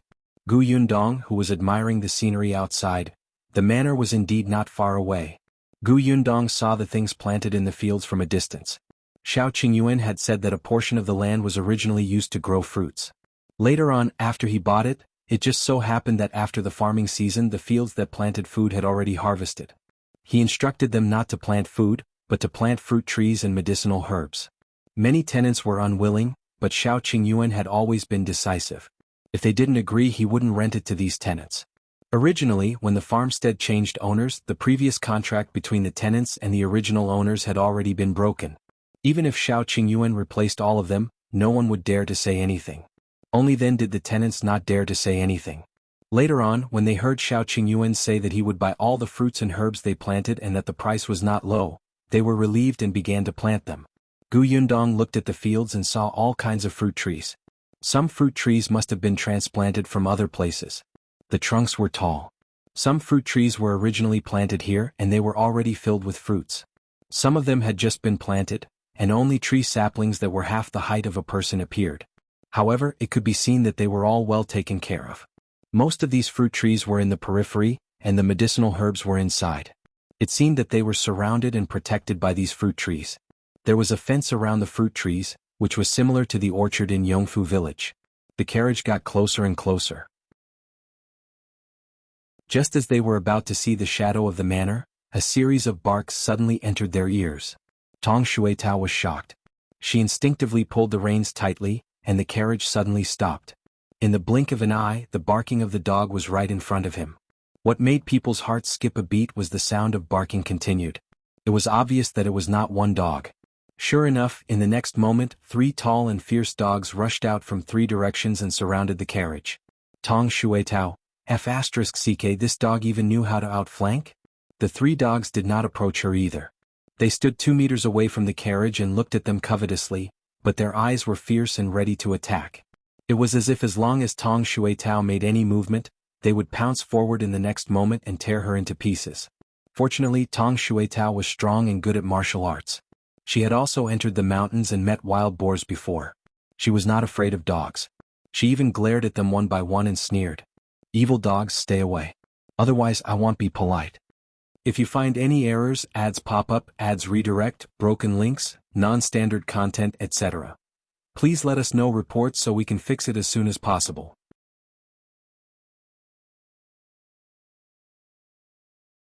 Chapter 698. They are very cute. She had just finished speaking when Yundong slapped the back of her head. "What evil dogs? The 3 dogs are clearly guarding this herb orchard loyally. They're loyal. Don't scare them." "I scare them? Miss, did you get the wrong person?" Not only her, but a young man who had just run over from behind almost fell to the ground when he heard this. Yundong heard the commotion and looked up to the side. He saw a 20-year-old youth walking over with sweat all over his face. The 3 dogs should be under his control. After he came over, they quietened down and stopped barking fiercely. The young man walked to the front of the carriage and looked up at them. He asked, "May I ask who you are? What are you doing here?" Yundong was still thinking about how to introduce herself when she heard Tong Xuetao jump down from the carriage and say, "My miss is the new master of this manor. Naturally, she's here to inspect the manor." Yundong was speechless. Wasn't this introduction a little shameless? The young man was speechless. Should he let the dogs bite them? He had heard of people who came to find trouble and pretend to be acquaintances, but he had never seen anyone directly come to pretend to be his master. The 2 women probably didn't know that the boss happened to come to the manor yesterday, right? Seeing that the young man was frowning and seemed to be about to release the dogs to bite someone, Yundong explained more clearly, "Shao Qingyuan is at the farm, right? We're here to look for him." Only then did the expression on the young man's face relax. She knows the new boss? Then she shouldn't be here to do bad things. "Who are you people?" "My name is Yundong and Before she could finish speaking, the young man's eyes lit up. "You're Madame Dong? You know me?" The young man nodded repeatedly. "No, I don't." "Then why are you nodding?" "But the boss said that he has a fianca copyrightee with the surname Gu." Tong Xuetao secretly whispered into Yundong's ear, "Miss, your future husband is afraid that you will run away. You haven't even come to the manor yet, but he introduced you to the people here." There was no need for her to say anything. Yundong's heart was warm. She looked at the young man. "Shao Qingyuan came to the manor yesterday, right? Can I go meet him now?" "Of course." The young man was even more certain of her identity when he saw that she knew about the boss visit yesterday. He called out to the 3 fierce dogs and told them to continue guarding. Then he came over to hold the reins of the carriage and led Yundong inside. As he walked, he introduced, "Big Black and the others are actually very obedient and intelligent. With them guarding the orchard here, no one dares to come." Previously, a few people wanted to steal fruits, but they were surrounded by Big Black and the others and almost peed their pants. As he spoke, he felt that she was a little vulgar. How could he say that they peed her pants in front of Miss? The young man quickly laughed dryly and said, "In short, Big Black and the others were just afraid that you're bad people, Mississippi. They didn't mean to scare you." Yundong could tell that he was afraid that she would be frightened and cause trouble for the 3 dogs. She smiled. "I can tell that they are indeed very cute." Yundong gave him a small piece of silver. "Take this and buy some meat bones for them. Treat it as a bonus." The young man was stunned for a moment before he smiled happily. "It's good that you don't blame them. I can't accept this silver. The owner has given money to me. I'll take good care of Big Black." As they spoke, the carriage had already arrived at the entrance of the manor. If you find any errors, ads pop up, ads redirect, broken links, non-standard content, etc. Please let us know reports so we can fix it as soon as possible. Chapter 699. Master is not here. Yundong jumped down from the carriage and threw the small piece of silver to him. "Take it. This is compensation for their hard work." As she spoke, she asked Tong Xuetao to knock on the door. The young man felt that the silver was a little hot in his hand. He wanted to refuse, but footsteps were already coming from the manor. The young man thought for a moment and did not refuse. He put away the silver. Soon, the door of the manor was opened and a woman in her 30s came out. She was stunned when she saw Yundong standing outside. The young man reacted quickly and hurriedly introduced, "Aunt Wan, this is Miss Gu, the boss Fianca copyrightee." Then she said to Gu Yundong, "Aunt Wan is the housekeeper in charge of the manor." When Madame Wan heard this, she was stunned on the spot. She looked at Gu Yundong sizing her up. She fell silent and the atmosphere instantly became a little stiff. Gu Yundong narrowed her eyes slightly. Seeing this, the young man hurriedly called out to her, "Aunt Wan?" Madame Wan suddenly came back to her senses. She hurriedly squeezed out a smile and moved aside. "So it's Miss Gu. My bad. I didn't react for a moment. Miss, please come in." Gu Yundong nodded and stepped through the door. The young man behind her said, "Miss Gu, I'll get going." Gu Yundong did not ask him to stay. She nodded and the young man led the carriage to the shed. He tied the rope, fed the horse and ran away quickly. Tong Shuitao leaned close to Gu Yundong's ear and whispered, "This person seems to be stupid. He doesn't even know how to perform well in front of this rare opportunity. He didn't even say his name." Gu Yundong glanced at her. "Little Tao, you actually have the cheek to say that others are stupid? If we want to know his name, we can ask someone else." Madame Wan led the way and did not hear their conversation. Hence, Tong Shuitao took a few steps forward and asked, "Aunt Wan, what was the name of that young man just now?" Aunt Wan hurriedly said, "That's Yuan Qing from the Yuan family. The Yuan family is a tenant in the manor. Yuan Qing has been naughty since he was young. He raised a few dogs that are especially fierce, so we don't dare to approach them. Master said that those dogs are perfect to protect the orchard and gave the Yuan family a lot of money to take good care of those dogs." Yuan Qing? Tong Shuitao got the information she wanted and returned to Gu Yundong's side. When the three of them entered the courtyard, Gu Yundong took a closer look at the manor. Although Shao Qingyuan said that the farmstead was small, it was still much bigger than her house in Yongfu village. The so-called small was only relative to those big farmsteads. They walked inside. When they were about to reach the central room, Madame Wan raised her voice and shouted, Hubby, Miss Gu is here." Not long after she finished speaking, footsteps came from ahead. Gu Yundong looked up and saw a tall but thin man coming out of the room. The man walked over quickly. When he heard Madame Wan's introduction, his expression immediately became more respectful. "So it's Miss Gu. I didn't go out to welcome you in time. Please forgive me. This should be the head of the manor, Zongguang." Shao Qingyuan had said that when he bought this manor, the previous owner had requested him to buy it with the Shui family. Gu Yundong sized him up and asked, "I'm here to look for brother Shao. Where is he?" Shui Zongguang hurriedly replied, "Master just arrived at the manor yesterday and brought people out." "Out? Do you know where he went? If you find any errors, ads pop up, ads redirect, broken links, non-standard content, etc. Please let us know reports so we can fix it as soon as possible." Chapter 700. Something's wrong with Madame Wan. Shui Zongguang said, "Master went to the Jiao village next door to look for someone yesterday." As he spoke, he invited Gu Yundong into the central room. Then he turned his head and urged Madame Wan, "Why aren't you pouring tea?" After Madame Wan left, Gu Yundong asked, "Why did he go to the Jiao village? Did he encounter any trouble?" Shui Zongguang was a little hesitant, as if he was wondering if he should say something. Gu Yundong raised his eyebrows. "If you can't say, then forget it." "No." In the end, Shui Zongguang still replied, "Actually, a self-taught doctor passed by the manor 2 days ago to stay. When I was chatting with him, I heard him say that he had a lot of rare medicinal herbs on hand. Master had previously instructed people to keep an eye on Bai Musi. If there was any news, they would immediately report it to him. Therefore, I asked if there was such a medicine. To my surprise, the self-taught doctor really did have it. I immediately sent a letter to Master. Because a portion of the land on the farm had been rented to plant medicinal herbs, Shui Zongguang had also gotten to know a few herbs. Bai Musi in particular had been requested by his master. He had also seen the Bai Musi that the self-taught doctor had taken out. It really looked like that, but he was not sure, so he quickly reported it to his master. Bai Musi? Gu Yundong was stunned. So Shao Qingyuan said that there was an urgent matter because he had received news about Bai Musi? Was he here to confirm if Bai Musi was real or fake? This person was really. Shui Zongguang saw that she did not speak and he felt a little uneasy. Could it be that he should not have said these things? However, his master had said long ago that this manor would belong to Miss Gu in the future, including their Shui family. Seriously speaking, Miss Gu was his master, so he naturally could not hide it. Gu Yundong suppressed the complicated emotions in her heart and asked, "Is the self-taught doctor in the Jiao village now?" Yes, the doctor traveled everywhere to treat patients. He waited in the manor for 2 days and couldn't wait anymore, so he went to the Jiao village. After master came, he quickly went to the Jiao village. As she spoke, Madame Wan had already brought in tea. Gu Yundong asked Zongguang, "Which direction is the Jiao village?" "Miss, are you going to look for master?" "Yeah." As Gu Yundong spoke, she saw from the corner of her eye that Madame Wan's hand, which was holding the tea, paused for a moment. Then she acted as if nothing had happened. Zongguang did not see it.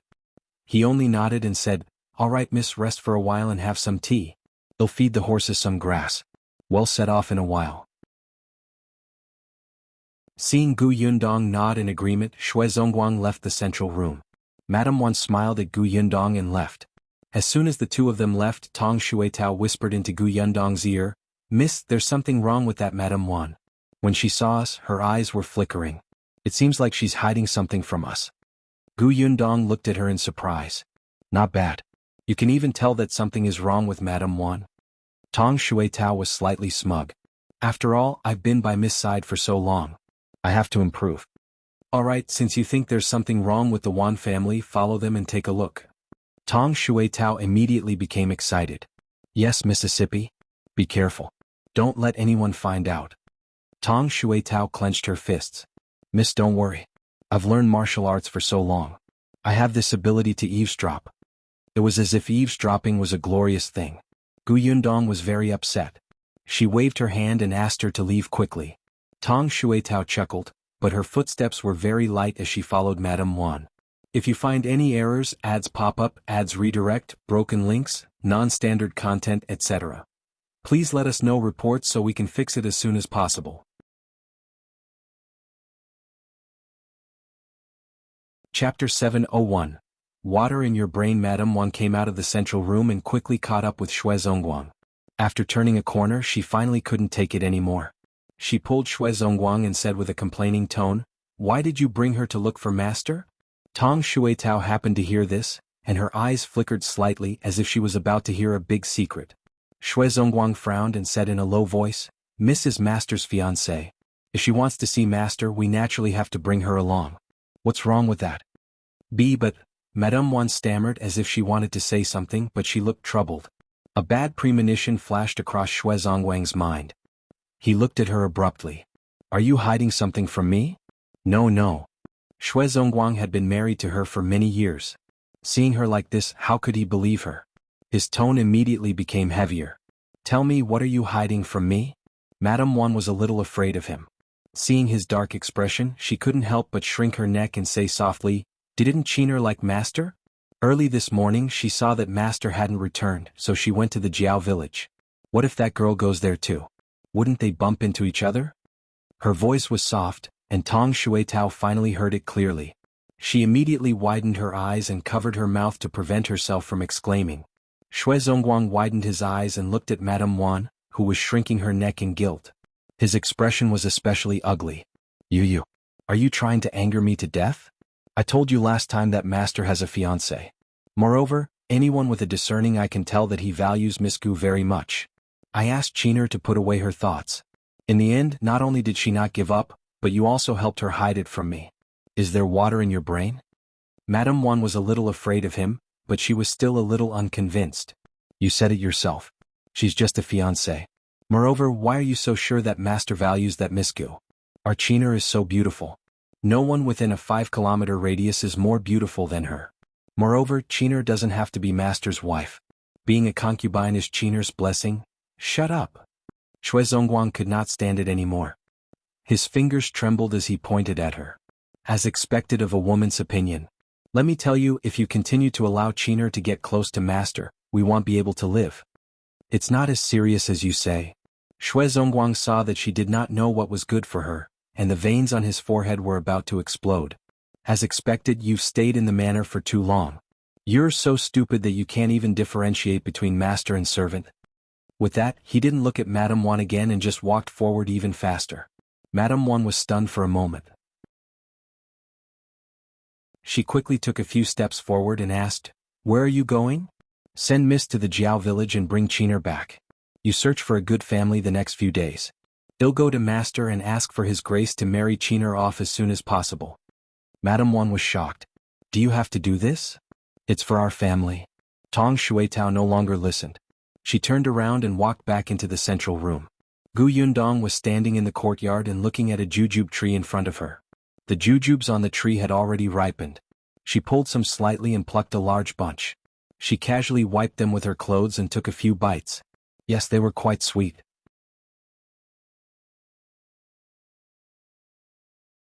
Chapter 702. How bold Tong Shuitao watched anxiously.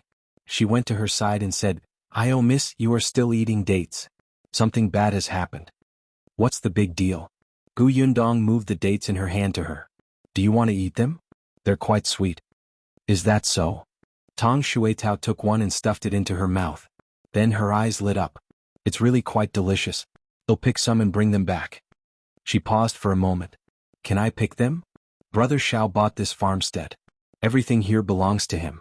Do you think we can pluck them?" Tong Shuitao immediately became happy. However, just as she was about to reach out, she immediately retracted her hand. Miss, I was talking about serious matters. I almost forgot about it when you interrupted me." "You almost forgot about that? I don't think it's a serious matter." Gu Yundong stopped after eating a few. She stuffed the dates in her hand into Tong Shuitao's arms, clapped her hands and entered the central room before saying, "All right, tell me." Tong Shuitao put away the dates and quickly went to Gu Yundong's ear. She muttered everything she had heard from the Shui couple. Gu Yundong's hand, which was holding the teacup, paused. She frowned slightly.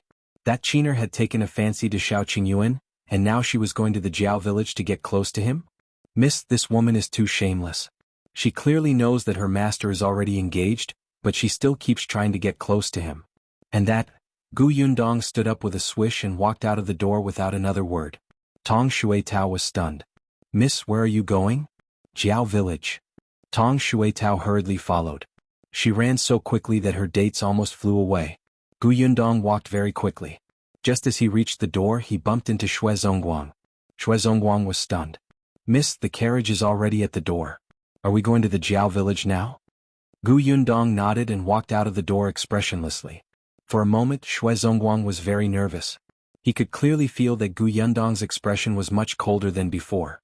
He even saw Tong Shuitao, who was following behind, glare at him. Zongguang frowned, but he did not dare to delay any longer. After Gu Yundong and her companion got into the carriage, he sat on the shaft and headed straight for the Jiao village. Tong Shuitao sat opposite Gu Yundong and watched as Miss closed her eyes and did not speak. Her heart was beating like a drum. Miss seemed to be angry. Had she been too straightforward just now? She should have been more tactful and prepared Miss mentally. It was all Qiner's fault. That vixen was shameless. Tong Shuitao scolded Shui Qin in her heart. However, Gu Yundong, who was sitting opposite her, had mixed feelings. She wasn't angry. She was just a little unhappy. When she heard the news, she became a little frustrated.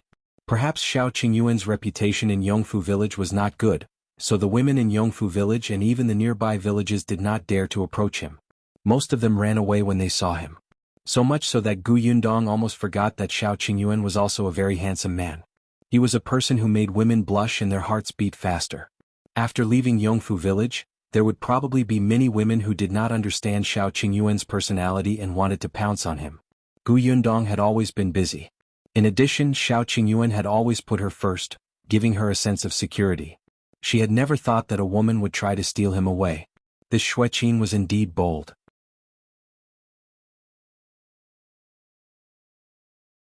Chapter 703. Came out of reputation. The carriage traveled quickly and soon arrived at the entrance of the Jiao family village. Zongguang asked the villagers where the self-taught doctor lived.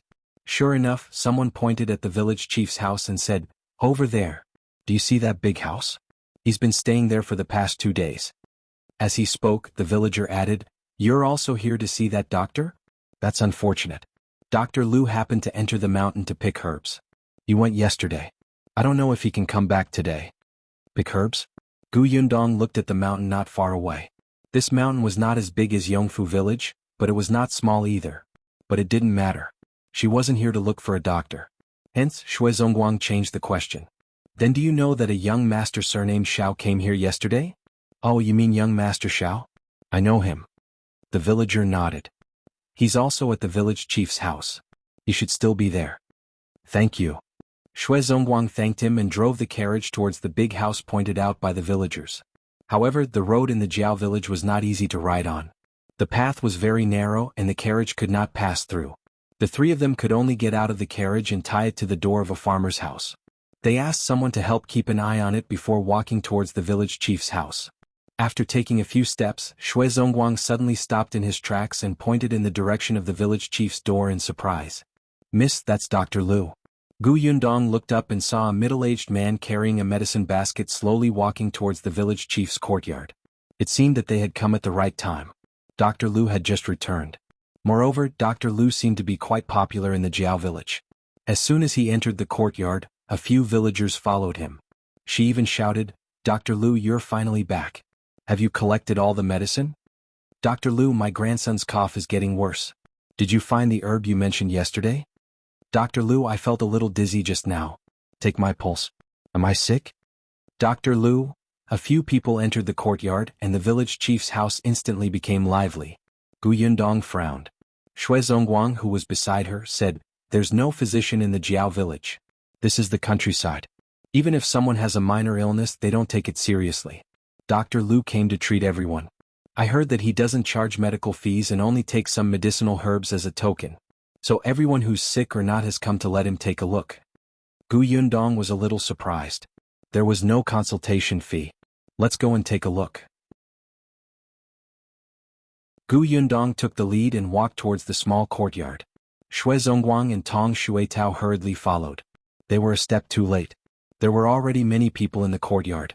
A young man was talking to everyone.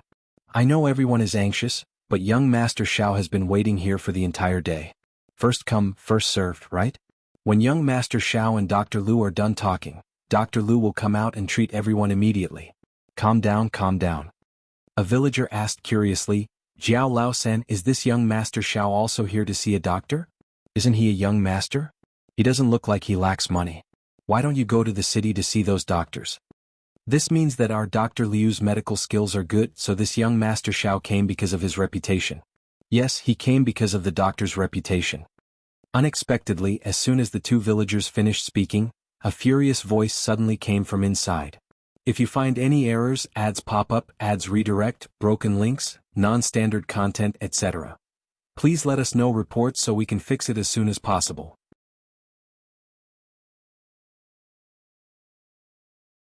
Chapter 704. This herb is fake. Nonsense, this is simply nonsense.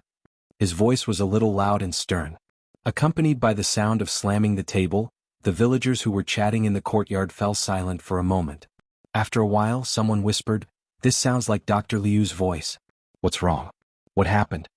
Jiao Laosan was also stunned for a moment. He was the third son of the village chief and was afraid that something would happen inside. He quickly turned around and entered the house. The other villagers looked at each other. After a pause, they squeezed to the door. Yundong also walked forward, but she did not move into the crowd. She looked around and walked to the window beside her. She looked in through the open window. There were a few people sitting in the central room. One of them was Dr. Liu, whom he had seen earlier. At this moment, his face was red and his eyes were wide open. The beard on his chin trembled and he looked very angry. There was also a man in his 40s in the central room. He looked a little like Jiao Laosan. He should be the village chief of the Jiao village. Then Shao Qingyuan sat on the chair and drank tea calmly. He was exceptionally calm in the face of Dr. Liu's anger. "The thing you took out is indeed not by Musi. This herb is fake." As he spoke, he glanced at a box on the table. The box should contain the so-called by Musi. Yundong glanced at it and felt that it was quite similar to the portrait in the book Dr. Song had given her. Dr. Liu sneered and closed the box. "I don't know which family's young master you are, but you had nothing better to do that you came to make fun of me. This is indeed an authentic by Musi. A while ago I even sold 2 stocks. The buyers are rich families and have doctors in their residences. If it's fake, the doctors would have been able to identify it. They would have come to find trouble with me long ago." As he spoke, he sized up Shao Qingyuan, and the sarcasm in his voice intensified. "You're not even a doctor, yet you're pretending to know everything. This will only make you look ignorant." The villagers outside also felt that it made sense. A villager who had let Dr. Liu treat him shouted, that's right. You're not a doctor. Do you know how precious this herb is? Is this by Musi too expensive? If you can't afford it, you cannot belittle Dr. Lu here. He's definitely trying to lower the price.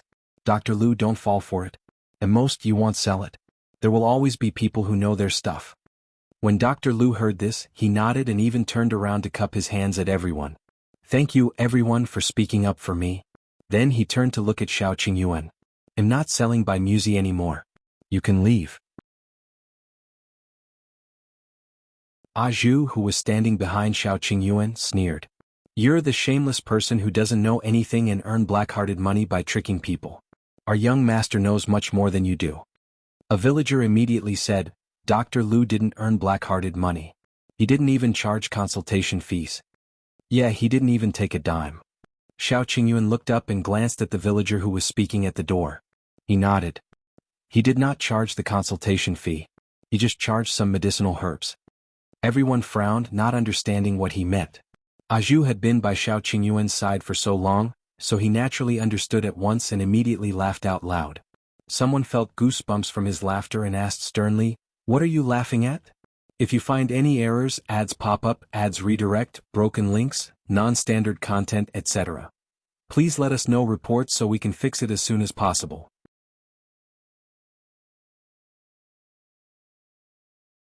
Chapter 705, Shao Qingyuan says more. Zhu sighed and said coldly, I'm laughing at how you're being played by others. They don't charge consultation fees, but you have to pay for medicine fees. These medicinal herbs aren't cheap at all. Moreover, I heard that all the villagers Dr. Lu treated are sick without exception. This is really too coincidental. Everyone who looks for him has to spend money to buy medicine.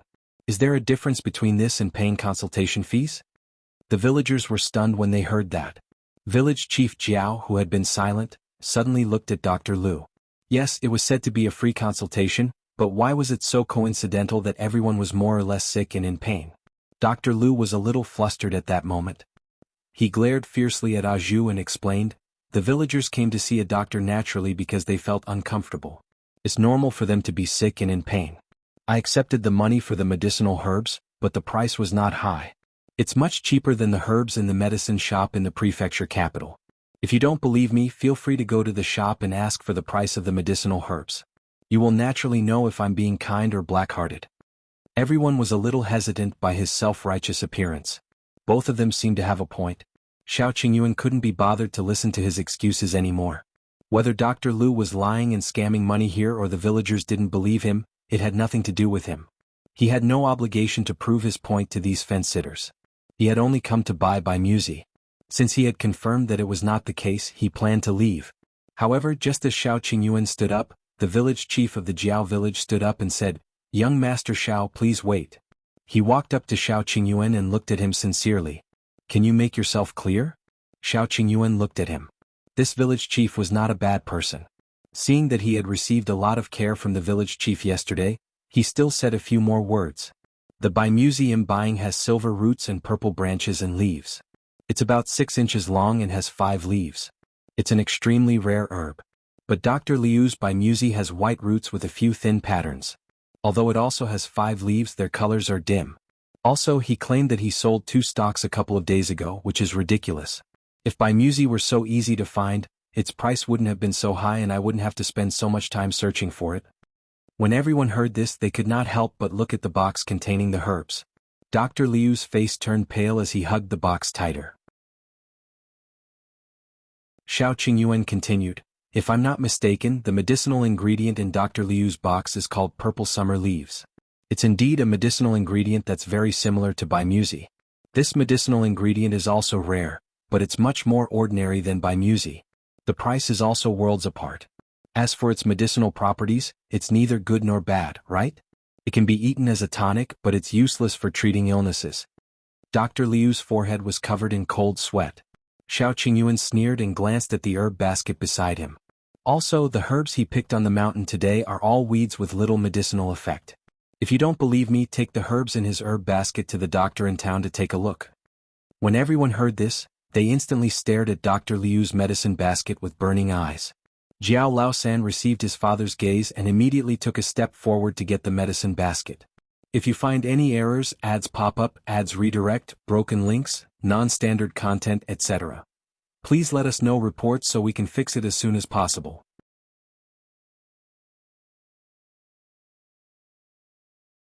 Chapter 706.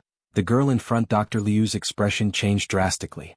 He subconsciously reached out to hug the medicine basket. In this way everyone understood. Their expressions changed drastically and they glared at him angrily.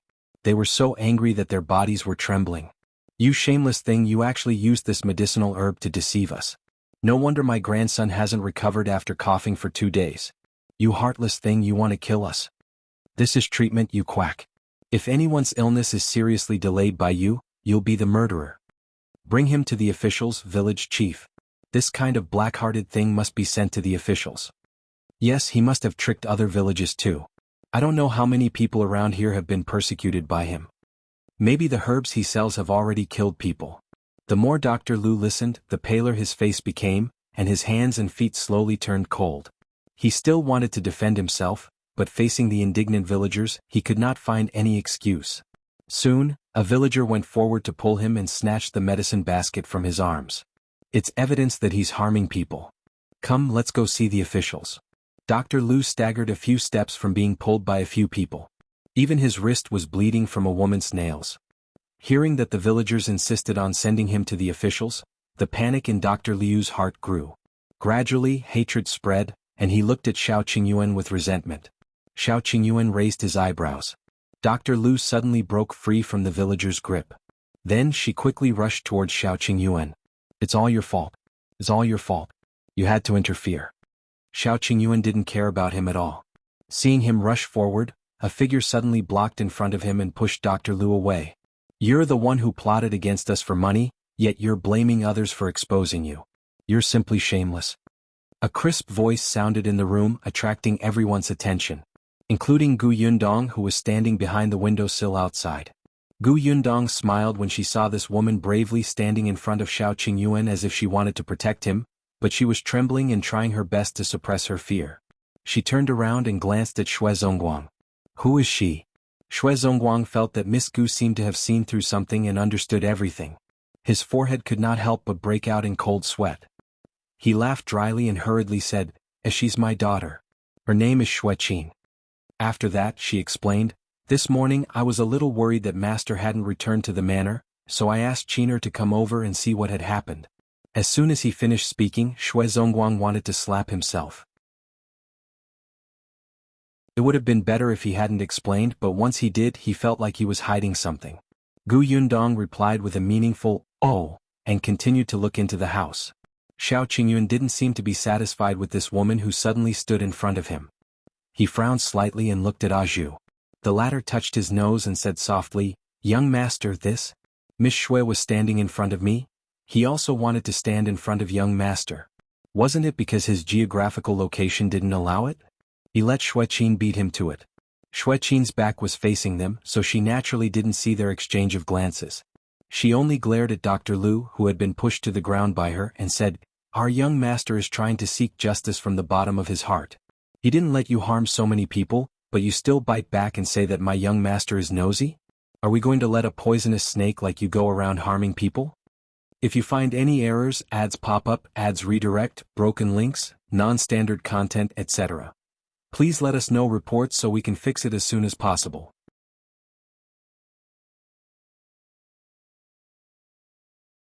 Chapter 707. Why are you here? Yes, this girl is right. The villagers were united against a common enemy and were still a little afraid. Young Master Shao had exposed his scheme and saved the entire Jiao village. In the end, there were so many of them and Dr. Liu had almost hurt young Master Shao. It was unbearable. Therefore, village chief Jiao quickly got a few tall men to tie up Dr. Liu and send him to the government. Dr. Liu was still struggling. At this moment, he regretted not taking out the medicinal hoe he had used to dig for herbs in the medicine basket. Otherwise, he would have been able to take this opportunity to escape. Now he had no power to retaliate. Other than cursing loudly with hatred in his eyes, all his struggles were useless. Soon he was pulled out. Village chief Jiao followed him out. Jiao Laosan originally wanted to stay and entertain Shao Qingyuan. However, when he looked up, he saw the girl standing beside Shao Qingyuan with a shy expression. He immediately understood. Wasn't there a saying that a gentleman should not be a third wheel? He wouldn't stand in their way and stop them from talking. Therefore Jiao Laosen gave Xue Qin an encouraging look.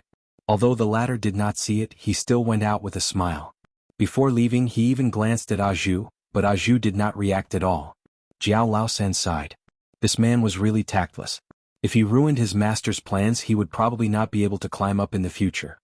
He shook his head and went out. Seeing that there were no outsiders in the room, Xue Qin secretly heaved a sigh of relief. She turned around shyly and asked with concern, "Young master, are you all right? Dr. Lu didn't hit you just now, right? I was so frightened just now. I thought he had a knife in his hand. Fortunately there was nothing. Otherwise Before she could finish speaking, Shao Qingyuan suddenly turned his head and looked in the direction of the windowsill. There were only villagers outside just now, so Shao Qingyuan didn't pay special attention. Now that the villagers in the courtyard had left, Yundong and the others who were standing by the window appeared especially out of place. Shao Qingyuan turned around and met a familiar pair of smiling eyes. His pupils constricted, and the originally cold expression on his face instantly softened. His joy was obvious and the indulgence in his eyes seemed to overflow. "What are you doing here?" His voice was gentle and Xue Qin, who had her head lowered, did not notice his gaze. However, she was very happy in her heart and thought that he was talking to her. She quickly replied, "I saw that you had not returned all night and was a little worried, so I came to see if something had happened." In fact, Xue Qin had come over early in the morning and had long wanted to express her concern. However, she never had the chance to talk to him. After she came to the Jiao village and found him, she didn't have the chance to talk to him. Not only was Zhu by his side, but the village chief of the Jiao village was also in front of her. Who knew that Dr. Lu suddenly wanted to attack young master just now and she went to block it? Instead, young master noticed him and even was so gentle. At this moment, Xue Qin was actually a little grateful to the black-hearted Dr. Lu for creating such a good opportunity for her and letting young master see her intentions. Shao Qingyuan said, "Come here." Xue Qin lowered her head, feeling even more embarrassed. Her heart was beating exceptionally fast. She hummed softly and walked towards Shao Qingyuan. However, she had just taken a step when she was suddenly pushed. If you find any errors, ads pop up, ads redirect, broken links, non-standard content, etc. Please let us know reports so we can fix it as soon as possible.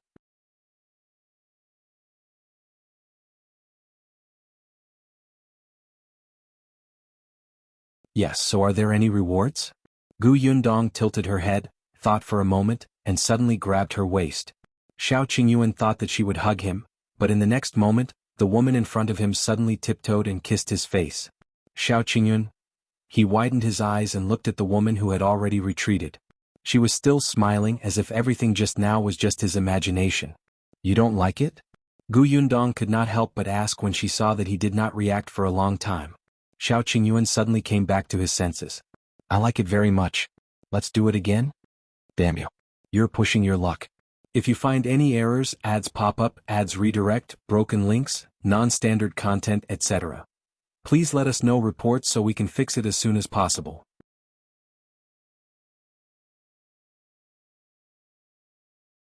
Chapter 709. Yundong's Guilt. Yundong patted her hand and said, "Since you came to look for Bai Musi, why didn't you tell me the day before yesterday?" "It's not easy to get Bai Musi. I'm worried that it's fake news.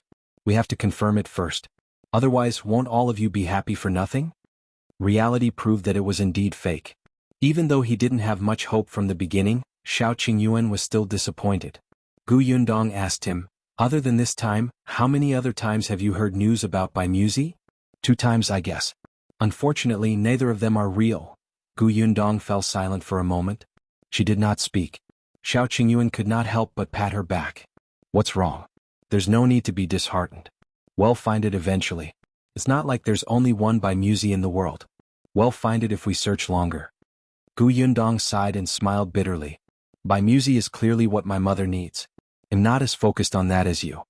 She felt ashamed. It seemed that ever since she brought Madame Yang to see Song Dejiang and confirmed that her life was not in danger, Yundong had been half relieved. Although she was also looking for Bai Musi, she was no longer in such a hurry. As for Shao Qingyuan, in order to find Bai Musi, he went deep into the mountains, opened a pharmacy, memorized the medicinal ingredients and understood the characteristics of similar herbs. As long as there was any news, he would personally go over to confirm it. She actually did not know how much he had done and how much effort he had put in. Compared to him, she did very little. Yundong lowered her head slightly. At that moment, self-reproach and guilt surged. Shao Qingyuan was stunned for a moment before saying, "Aren't you earning money?" Shao Qingyuan pinched her tender cheek and felt the soft touch under his hand. His voice was hoarse as he said in a low voice, "I'm looking for the herbs. Isn't it just right for you to earn money and buy them?" His voice was low and deep as if he could comfort people. Buy music is rare and expensive. If you don't work hard to earn more money, what if you can't buy it when you find it later? That seemed to make sense. Your ability is limited alone. You can't take care of everything. You've already done it very well. Besides, I can't let you do everything. Then why do you still need me, your fiancé? You have to leave something for me to do. Yundong laughed. When did this person become so good at comforting people? She was really too used to doing everything herself, even though she had a family and a fiancé now. However, she was only one person after all. There were some things that she could hand over to someone close and trusted, right? Yundong suddenly understood. She hugged Shao Qingyuan. "All right, let's work hard together. You'll be in charge of working hard to earn money. You'll be in charge of finding medicinal herbs and treating my mother." "Okay." The woman in his arms was soft. Holding her, Shao Qingyuan felt unprecedented satisfaction. He couldn't bear to let go. Unfortunately, there was a commotion outside the door. Yundong let go of him and rubbed his face twice with a smile until it was red. "It's getting late. Let's go back first." Shao Qingyuan heaved a sigh of relief and pulled her open the door. The few people standing outside were stunned for a moment and quickly took a few steps forward. Shao Qingyuan and Xue Qin didn't look at the expectant Xue Qin and walked out of village chief Jiao's house first. The Jiao village was very lively. Shao Qingyuan didn't care and the group walked towards the entrance of the village. If you find any errors, ads pop up, ads redirect, broken links, non-standard content, etc., please let us know reports so we can fix it as soon as possible.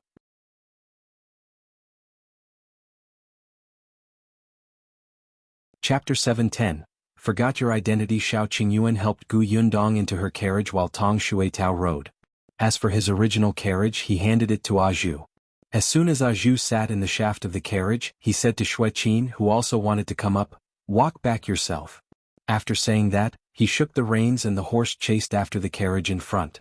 Xue Qin's eyes widened in disbelief as she looked at the carriage that was getting further and further away. She was so angry that her entire body was trembling. She stomped her feet fiercely and said to Zongguang, who had also been left behind, "Father, look at him. What kind of person is this?" As soon as young master left, he immediately changed his expression and didn't take us seriously. "That carriage isn't his." However, Zongguang suddenly shook off her hand and said, "You're the one who thinks too highly of yourself. Who do you think you are? You're just a servant. What right do you have to sit in master's carriage?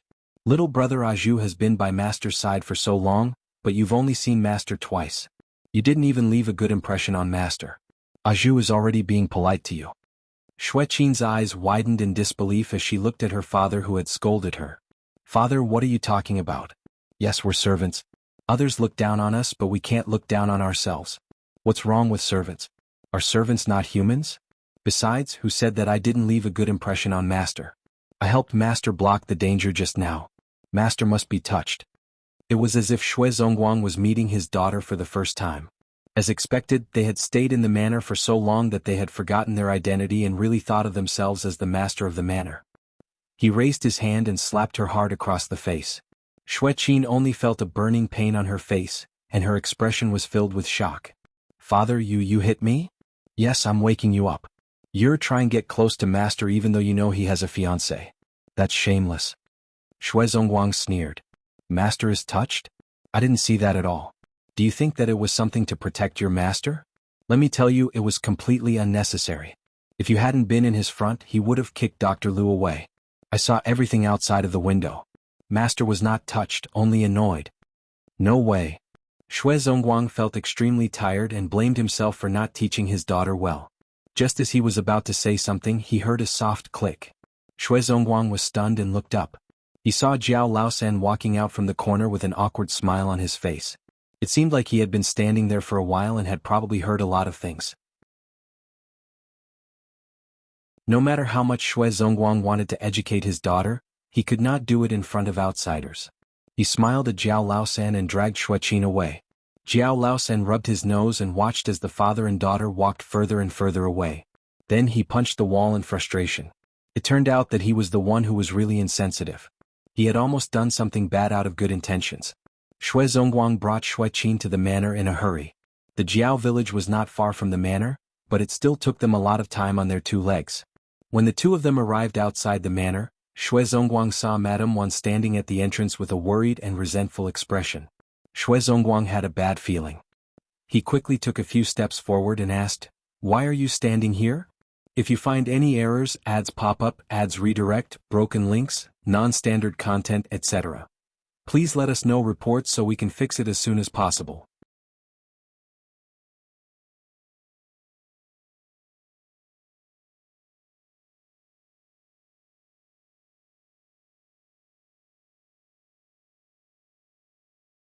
Chapter 7:12.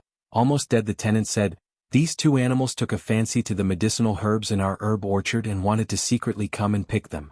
However, the herb orchard was guarded by Big Black and the other two big dogs. They knew that they couldn't succeed easily, so they used despicable methods. The two thieves clearly had a plan. One deliberately lured Yuan Cheng and the dogs away from the herb garden. Then the other one came in to steal the herbs. However, who knew that even though Yuan Cheng and the two dogs had left, Big Black was still guarding and unwilling to leave? The little thief was determined, but with Big Black around he did not dare to approach. Big Black was too ferocious. When a dog barked, it could make people pee their pants. However, although Big Black was fierce, it was not a dog that would easily hurt people. It was mainly used to intimidate thieves and scare people. Until now it had never bitten anyone. Therefore, it only cried out to warn the little thief to leave quickly and use its cries to attract others. However, the closest place to the herb orchard was the manor. Zongguang, who was in the manor, took Yundong to the Jiao village and was not at home. Moreover, Madame Wan was a person who was especially insensitive to the barking of dogs. She only felt that Big Black was going crazy again and did not want to go over to take a look. The other tenants heard the faint barks and rushed over, but it took time. Seeing that Big Black did not pounce on him and bite him, the little thief could roughly tell that something was wrong. He immediately ignored it and went to pluck the herbs. After plucking two herbs, he completely angered Big Black. It suddenly jumped up and pushed the little thief to the ground. However, even though it had pounced on him, it did not bite him. It only pressed down on his shoulder to stop him.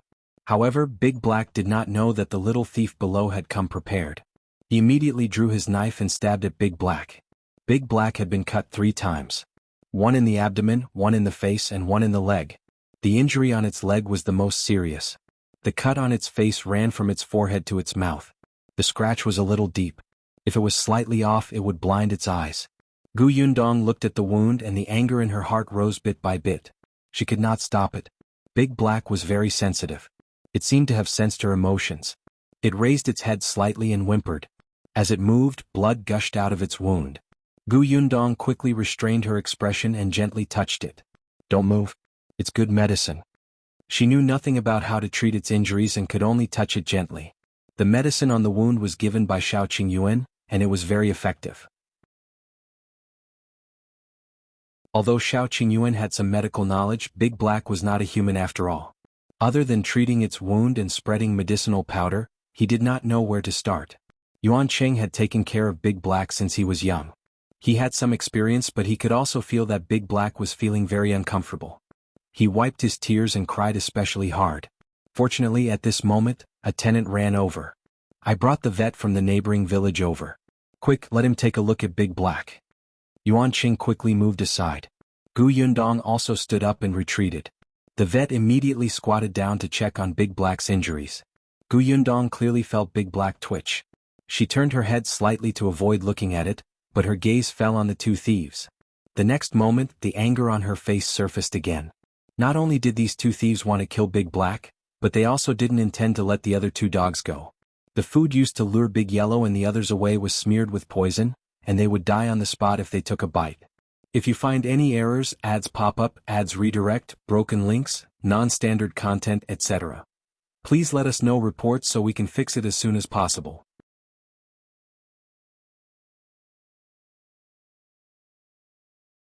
Chapter 7:13. How savage Yundong had never had a pet before.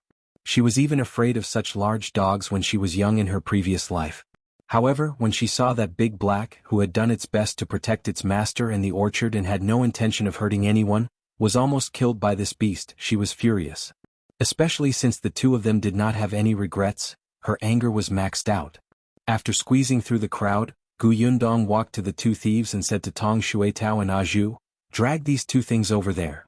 Yes. Tong Xuetao and her companion were already eager to give it a try. They immediately dragged the two of them, whose mouths were gagged and their hands and feet tied, into the tall orchard. The two of them looked up and whimpered at Gu Yundong as if asking her to let go of them. The others found it strange, so a few of them followed over to take a look. Zongguang also went over. Just as he arrived, he saw Zhu remove the cloth balls that blocked the two thieves' mouths. The two of them immediately cursed, "Let us go? What do you want? We didn't steal anything. Can you kill us?"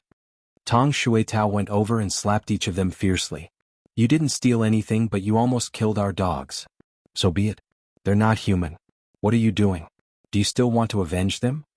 The two of them were a little arrogant. "Or are you sending us to the officials? Come on, let's see how the county magistrate will judge this case." In any case, they did not steal anything. At most, they would be locked up for 2 days. There was no law here that said that a person who killed a dog had to be sentenced. Tong Xuetao was furious. How could there be such a shameless person? She still wanted to hit him, but Gu Yundong stopped her just as she raised her hand. Tong Xuetao turned her head. "Mississippi. Step back." Gu Yundong waved her hand. Tong Xuetao glared at the two of them and took a few steps back. The two thieves immediately sneered and stuck their tongues into their cheeks that had been slapped just now. They thought to themselves that they would get back at her after they were untied. They would teach this girl a lesson. Zongguang and the other tenants were angry, but what could they do? They couldn't really kill the thieves, and it didn't seem like they would suffer anything if they were sent to the officials. At most they would be beaten and let go. Zongguang thought for a moment and took a few steps forward. He was about to say that he would deal with these two people. Unexpectedly, Gu Yundong suddenly raised her leg and kicked the two of them in the chin. Zongguang, the tenants were speechless. "Ah!" The two of them screamed and rolled back in unison. They fell to the ground for a long time and did not react.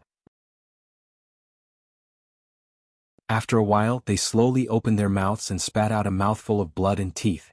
Gu Yundong stomped her feet and took another step forward. She didn't say anything. She rubbed her right wrist slightly. After the two of them sat up, she punched one of them heavily in the stomach. She swung her hand back fiercely at the other person's head, grabbed his hair, and slammed him to the ground. The tenants took a deep breath. What a cruel method. Zongguang felt a chill on his neck. Only Zhu and Tong Xuetao were very calm. They were both people who had seen the world. This was just a small matter. Gu Yundong clapped her hands and stood up. The two thieves had only been hit twice and could no longer sit up. The taste of blood filled their mouths and their stomachs and heads hurt terribly. She looked up at Gu Yundong with narrowed eyes. It was as if she was looking at a female devil.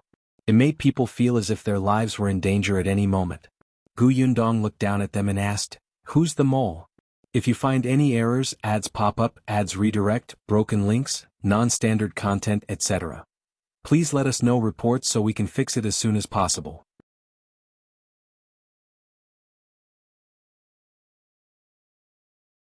Chapter 7:14, They Are Together the Mole? Everyone looked at each other. Only the two people's eyes flickered, and a trace of shock flashed past their eyes. Zongguang quickly took 2 steps forward. "Aunt Miss, what do you mean by the mole? There's no insider? How can you be so well prepared for your first time stealing?" Gu Yundong sneered. "No, it's not enough. It seems that the insider doesn't know this place very well, but it's definitely not just you. Where are your accomplices?" The two of them immediately denied it. However, they had just lost their teeth and their words were a little blurred. "Don't have an insider. No others. I don't know what you're doing. You're still not crying after seeing the coffin. Then let me see if your bones are really so hard." As Gu Yundong spoke, a cruel smile appeared on his face. The two of them instantly felt their scalps tingle. They had yet to understand what she meant. Gu Yundong suddenly kicked the two of them to the ground. Then she stepped on one of their ankles and crushed them ruthlessly. "Ah!" A shrill cry like a pig being slaughtered sounded, piercing one's eardrums. Even Big Black, who was receiving treatment not far away, could not help but tremble. Gu Yundong frowned and said to Zhu, "Shut him up." "All right." Zhu stuffed the cloth ball into his gaping mouth. Then he looked at the other person and asked, "Miss, do we need to shut up this person first?" Yundong looked at him. The man looked at his companion's broken leg in shock. He finally understood what Yundong meant. He was afraid. This woman looked weak and easy to bully, but she was more ferocious than any man present. She seemed to dare to do anything. This time she had broken his companion's foot. Was she going to break his hand next? His life was more important. When the man saw that Zhu was really going to gag him after Yundong nodded, the pain in his body instantly magnified infinitely. He hurriedly shouted, "He'll tell everything. Don't hit me." Yundong let go of his leg and walked to the other person, ignoring the fact that he had fainted. "Speak." "Yes, it's Dr. Lu. We're in cahoots with Dr. Lu. Dr. Lu should be in Jiao village now." Everyone was stunned when they heard that. The tenants present all knew Dr. Lu. They had always felt that he was a very kind person who treated people for free. Only Zongguang, who had just returned from the Jiao village and already knew Dr. Liu's true appearance, came to a realization. So it was him. Yes, Dr. Lu had been here for 3 days. Although he had never entered the orchard and herb garden, he had walked around the periphery and knew about the existence of Big Black and the others. He also learned some things from the tenants. Therefore he only knew a little. These two people took advantage of the time when Dr. Lu had lured Shao Qingyuan and Zongguang away from the Jiao village to steal the herbs in the herb garden. Yundong knew what she wanted to know and also beat them up. Although she was still angry, she stopped. She clapped her hands and got Zhu to cover his mouth again. Then she said to Zongguang, "Send them to the officials." A tenant immediately said, "No, it won't be a crime even if they're sent to the government." They actually wanted to beat them up one by one. At the very least they wanted them to suffer and learn a lesson. However, they were beaten up so badly now. If they attacked again, would they kill them? Yundong laughed. Since he's Dr. Liu's accomplice, he will definitely be convicted. If you find any errors, ads pop up, ads redirect, broken links, non-standard content, etc., please let us know reports so we can fix it as soon as possible.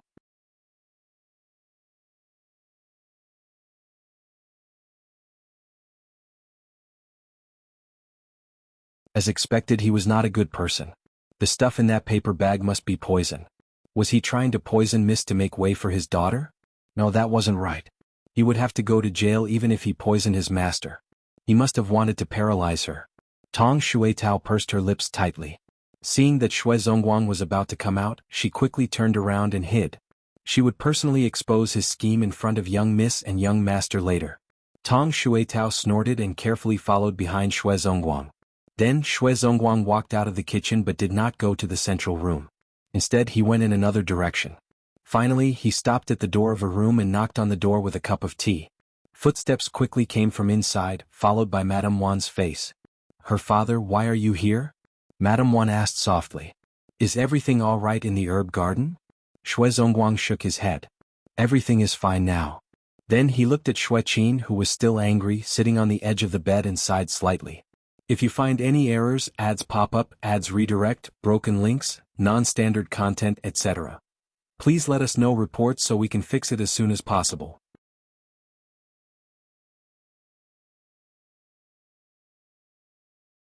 Chapter 716, You Killed Her? When Qin saw him enter, she snorted coldly and turned her body to the side, not even looking at him. Zongguang's heart ached when he saw that the finger marks on her face had not disappeared. After putting the teacup on the table, he said softly, "Qiner, it's my fault today. I shouldn't have hit you." Qin's expression softened a little when she heard her father, who had always been domineering, apologize to her. Madame Wan also hurriedly said, all right. There's no overnight grudge between father and daughter. Qiner is also in the wrong. Let's let this matter pass. Let's not mention it anymore." Qin wanted to say that she was not in the wrong. So what if she admired her master? When she became her master's concubine in the future, her family would rise with the tide. She was doing this for her parents' own good. However, Madame Wan kept winking at her. She also knew that now was not the time to push her luck. She had to take it slow to change her father's mind. Hence, she nodded softly. "I don't blame father either. It's good that you don't blame me." Zongguang handed her a cup. "This is sugar water. Take it as my apology.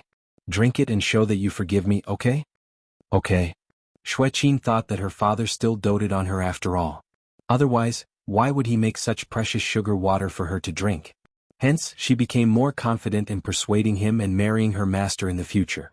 She was happy and drank the sugar water in one go. However, not long after she finished drinking, she suddenly felt a little dizzy and her eyelids were heavy. After a while, she said uncontrollably, "Father, mother, I want to sleep for a while." As soon as she finished speaking, she fell onto the bed. Ah! Madame Wan was shocked and quickly pushed her. Qiner, what's wrong? What are you shouting for?" Shui Zongguang glared at her and took away the cup that Shui Qin had left on the bed. Madame Wan was stunned. Seeing that he was not worried at all and was still moving slowly, she thought of the cup of sugar water just now. What else did she not understand? She looked at him in disbelief. You killed her? She's our only daughter. How dare you kill her?" Madame Wan was no longer afraid of him. She rushed up and wanted to fight him to the death. Shui Zongguang turned to the side. "All right, what's with the fuss? Who killed her?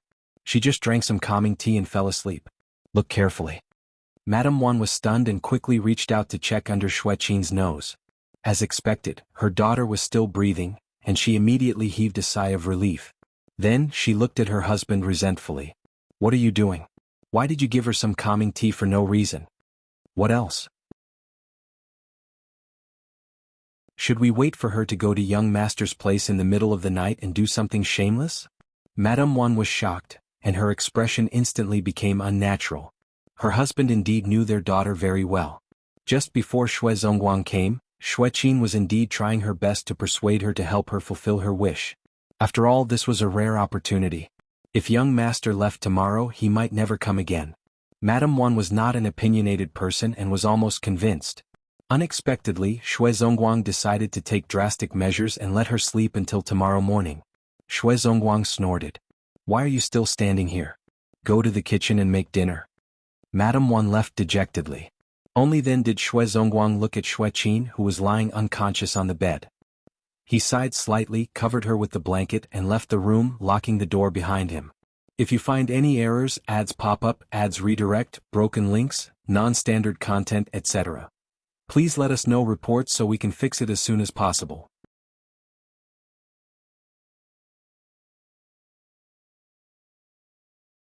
Chapter 480.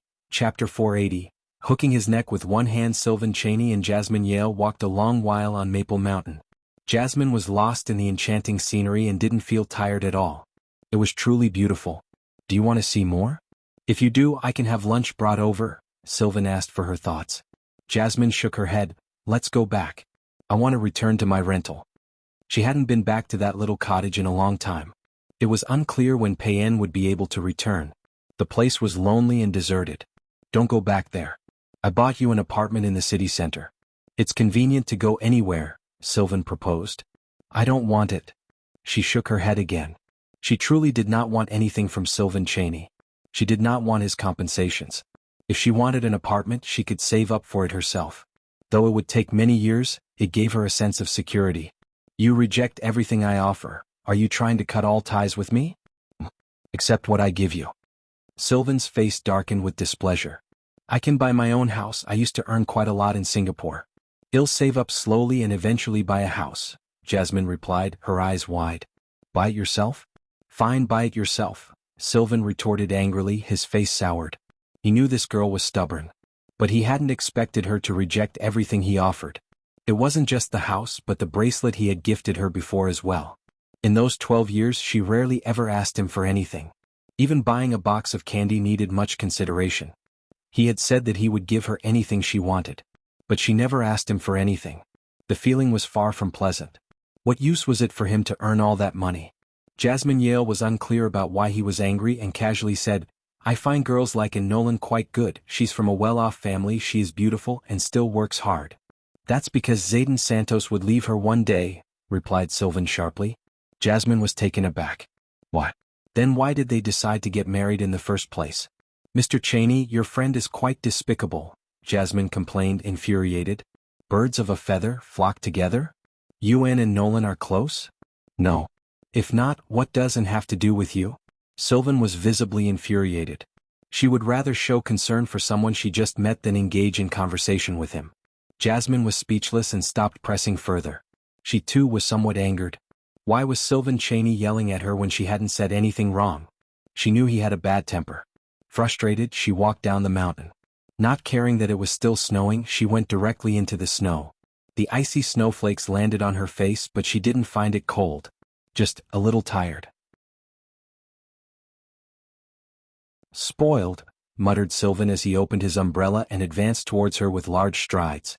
Upon reaching her, he handed her the umbrella. Hold this. The next second he scooped her into his arms. Hey. Jasmine was taken by surprise. Put me down. Hold on tight. If you fall, I won't take responsibility. I can walk by myself. After walking so much, aren't you tired? Not tired, Jasmine lied. In truth, she was a bit tired, coupled with her menstruation ongoing. But she never thought that Sylvan would carry her down the mountain.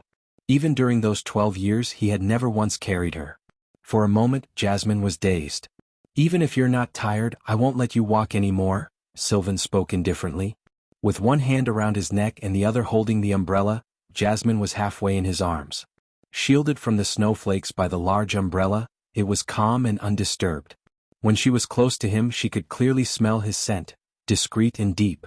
If you find any errors, ads pop up, ads redirect, broken links, non-standard content, etc. Please let us know reports so we can fix it as soon as possible.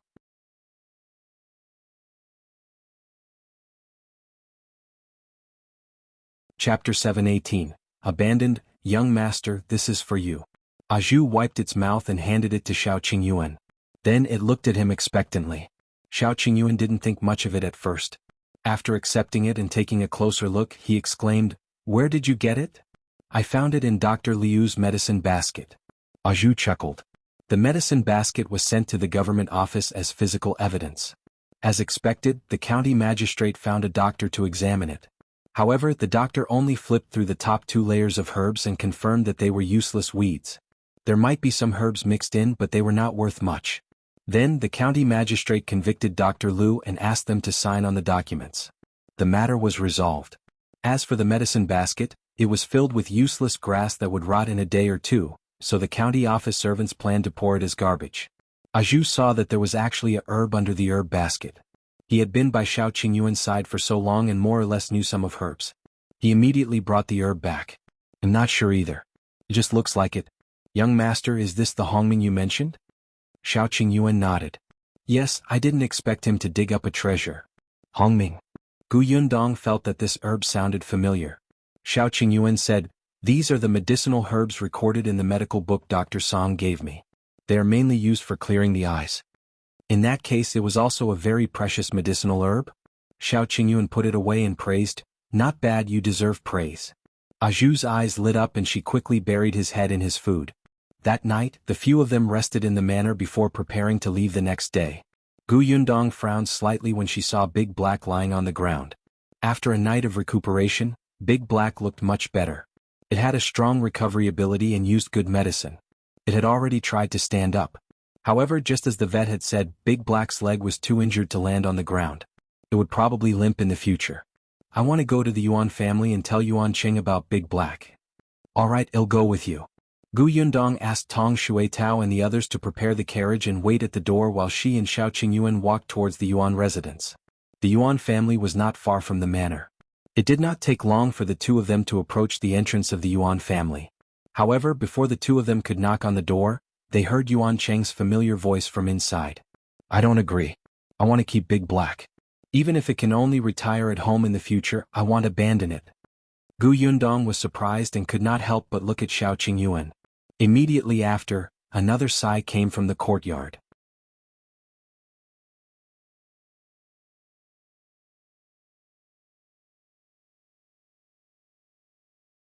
Chapter 7:19. Sorry Mother. Yuan immediately made the decision. "It's not like we don't want Big Black anymore. We're just sending it away for someone else to raise. Can't you just bring another dog back and nurture it? Your aunt has already said that Big Black can go to her house." Yuan Qing suddenly raised his voice. "Nonsense, why are you looking at the house? Mother, you clearly know that cousin Weikai was so frightened by Big Black in the past that he peed his pants. He hates Big Black to the core and wants to beat it to death with a stick every time he sees it. You even sent Big Black to eldest aunt's house. Let me tell you, if you send it over today, they will eat Big Black tomorrow." What are you saying? How rude. Your uncle is not such a person. Yuan Qing only sneered. Gu Yundong could not take it anymore. She raised her head and knocked on the door twice. Yuan Qing did not move and Mother Yuan was also angry. Only Father Yuan sighed and came over to open the door.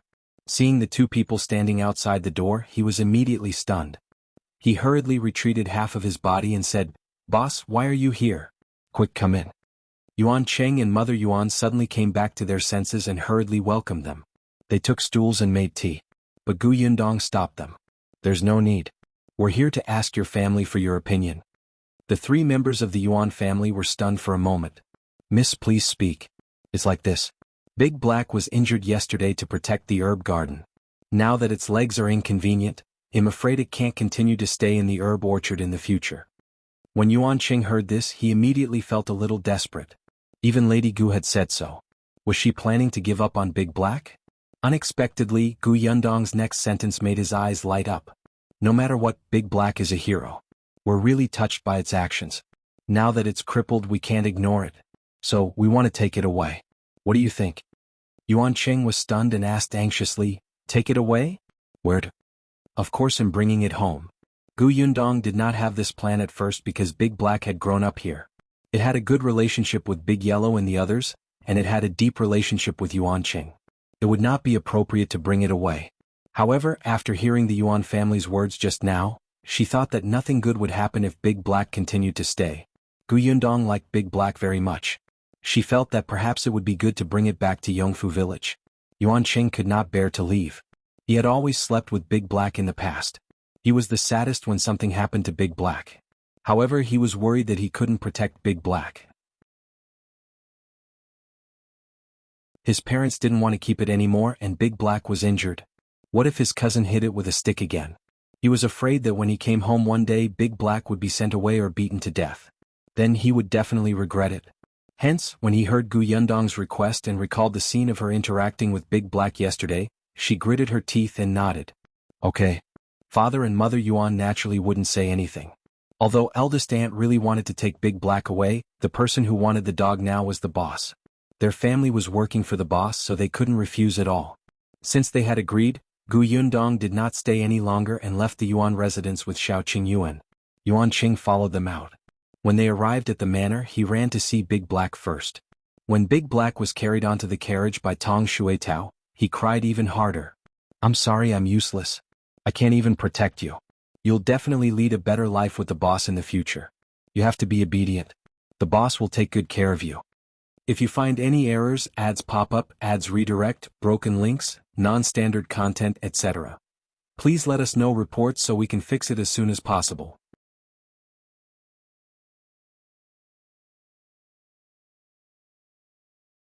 Chapter 720, Find You a Wife. Big Black was very intelligent. It seemed to understand Yuan Qing's words. It immediately wanted to stand up, but Yuan Qing stopped her. "If there's a chance in the future, I'll visit you. You have to be fine, understand?" Big Black whimpered, then barked. Each bark was louder and more excited.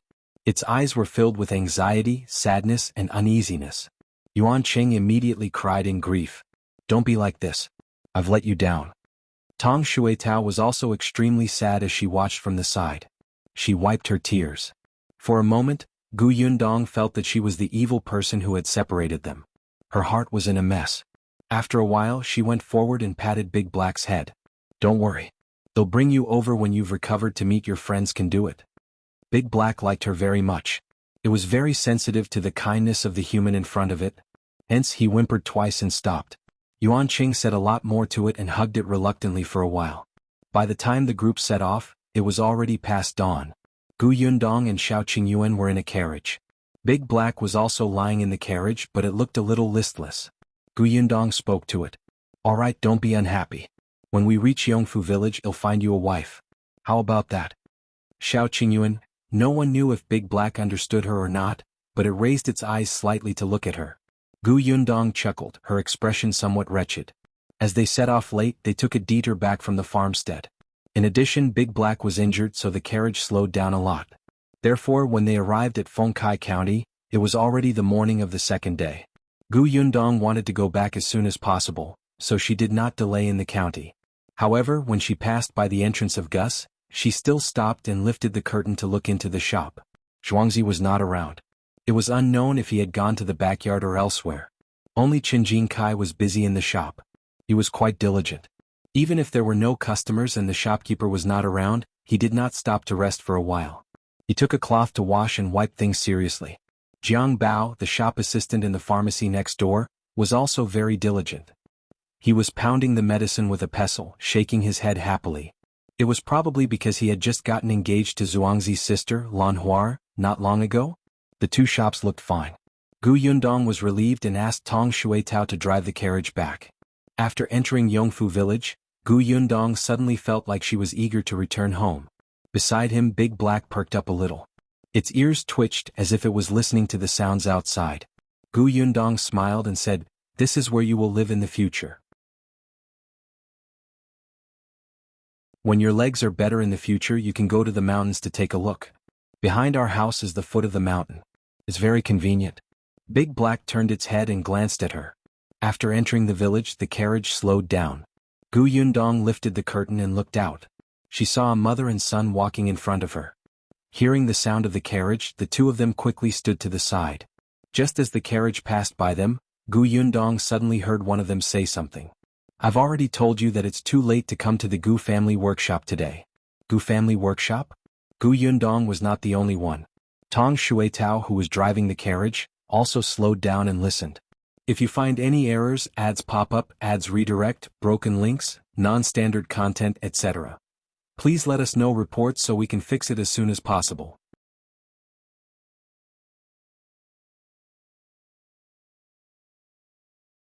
Chapter 721. You have to control yourself. Gu Yundong lifted the curtain at the back of the carriage and looked out. The two of them did not care when they saw the carriage slow down. They only thought that it was because the village road was too narrow that the carriage was moving slowly. They didn't look like they were from Yongfu village, so they didn't know Tong Shuitao and the others. However, she lowered her voice. "Then the Gu family workshop was recruiting yesterday. If we come today, they definitely won't want you anymore. Tell me, why did you specially make a trip? You're so tired." The woman who spoke looked a few years older than Madame Yang. The person walking beside her should be her son. He looked fair and refined, but his body was a little thin. From what they said, they were applying for jobs at the Gu family's workshop. However, this young man did not look like he was good at work. It was as if he could not even lift a bucket of water. When the youth heard his mother's words, he was a little annoyed. "Mother, that's enough. I've already said that if you heard that the Gu family was recruiting again, you should have told me earlier. However, you just had to hide it from me. If you had told me yesterday, would we have missed this opportunity?" The woman was a little dissatisfied. "What's there to tell you?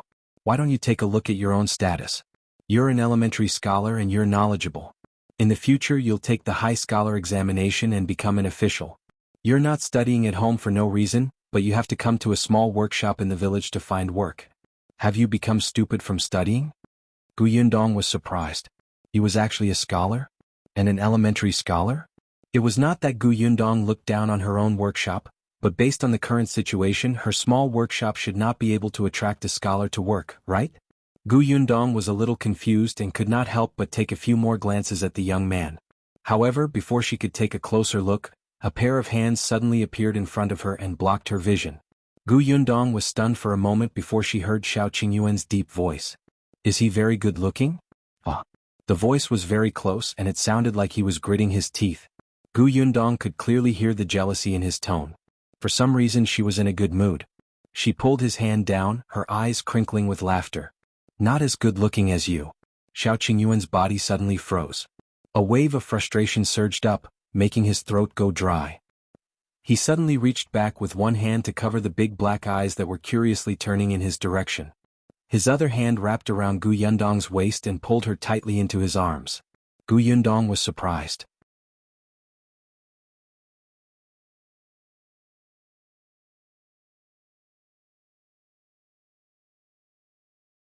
Chapter 722, The Nest of the Bedham? Next month? So soon? Gu Yundong was in a daze when she realized that time had passed in a flash.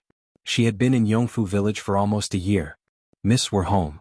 Tong Shuitao's voice came from outside. Gu Yundong looked up at Shao Qingyuan, who was still waiting for her answer. He chuckled and jumped off the carriage. Help me carry Big Black in. Shao Qingyuan couldn't help but laugh. He was actually a little resentful that time had passed too slowly. He felt that it was too cold when he built such a big house. He only lacked a mistress at home. If only they could get married as soon as possible. He got out of the carriage and carried Big Black down. Tong Ping had already told them about Gu Yundong's return, so Madame Tong and her daughter-in-law had already prepared the room. The moment Gu Yundong entered, she instantly felt relaxed. She put away the things she had brought from the prefectural city. When she saw Shao Qingyuan carrying Big Black in, she immediately got busy making a nest for it. Father Tong wanted to take over, but Big Black had just arrived at an unfamiliar place and was still uneasy. His entire body was on guard and he kept shrinking back. Gu Yundong could only let Father Tong go out first, indicating that she could do it with Shao Qingyuan. Currently the conditions were limited. Gu Yundong wanted to make a simple nest for it to live in.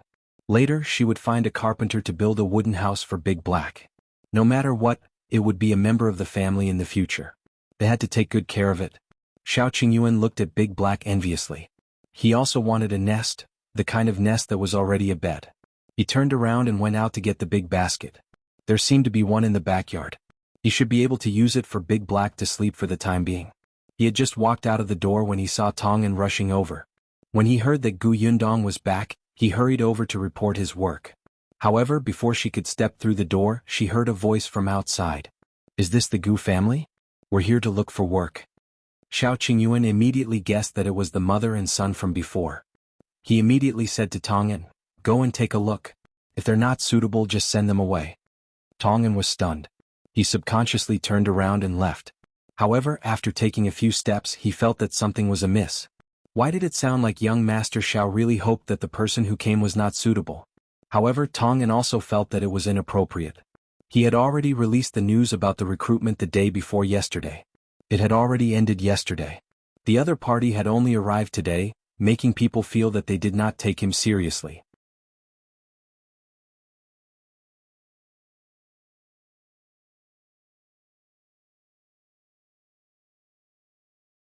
Chapter 723, Do you not have a mouth?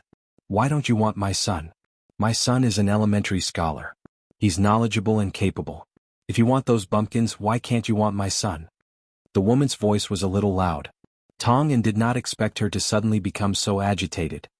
He immediately wanted the two of them to leave, but the woman had already shouted inside, Bosku, quickly come out, right? Your manager is not good people. He's afraid that my son is an elementary scholar who has the ability to snatch his position. He actually doesn't allow my son to come to the workshop to work. My son is an elementary scholar, an elementary scholar. Gu Yundong and Shao Qingyuan looked at each other and shrugged helplessly. Let's go out and take a look. Tongan was furious. He had really underestimated the mother and son. This woman actually sat on the ground and did not leave. He immediately wanted to get someone to chase them out, but Gu Yundong had already come out. She glanced at the madam sitting on the ground, then at the fair youth and suddenly laughed. Your mother is sitting on the ground. Aren't you going to help her? The young man looked a little embarrassed. He quickly went forward and wanted to help the woman up. The woman snorted and looked at Gu Yundong. Who are you? I want to see Bosku. I am she. The woman was stunned. She had heard that the eldest daughter of the Gu family was in charge of the Gu family's workshop, but she did not expect to see such a weak-looking woman. Wasn't the boss supposed to be a tigress with a ferocious aura that could intimidate men? When the young man heard this, he helped his mother up even more anxiously. Mother, stop making a scene. The woman stood up unwillingly. Only then did Gu Yundong look at Tongan. What happened? Miss, this gentleman wants to work in the workshop. However, the conditions are a little high. Right after Tongan said that, he heard the woman's raised voice. How are the conditions high? My son is an elementary scholar.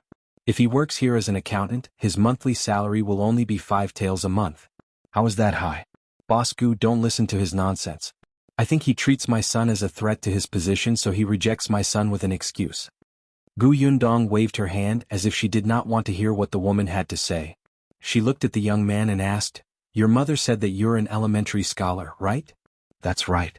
Gu Yundong smiled. Since you're an elementary scholar, you're naturally knowledgeable. Why don't you go to the county city to find work? Even if you don't become a teacher in a rich family, those shops should want you, right?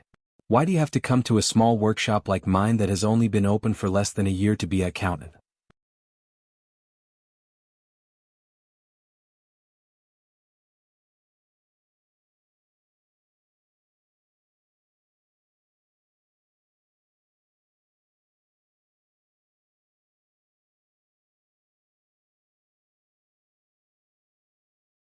Chapter 725. Pregnant Gu Yundong went to wash her hands and asked Tong Shuitao to take good care of Big Black. Shao Qingyuan also went back first. He had to deal with the herb that Aju had brought him. When the people at the Gu family's entrance saw Gu Yundong come out, they wanted to go forward and say a few words. One of them wanted to work in the Gu family's workshop, but was rejected by Tong En.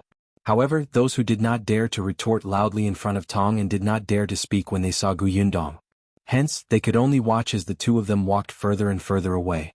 As Tong En walked, he recounted everything that had happened in the past half a month. The two young masters are doing well in the school.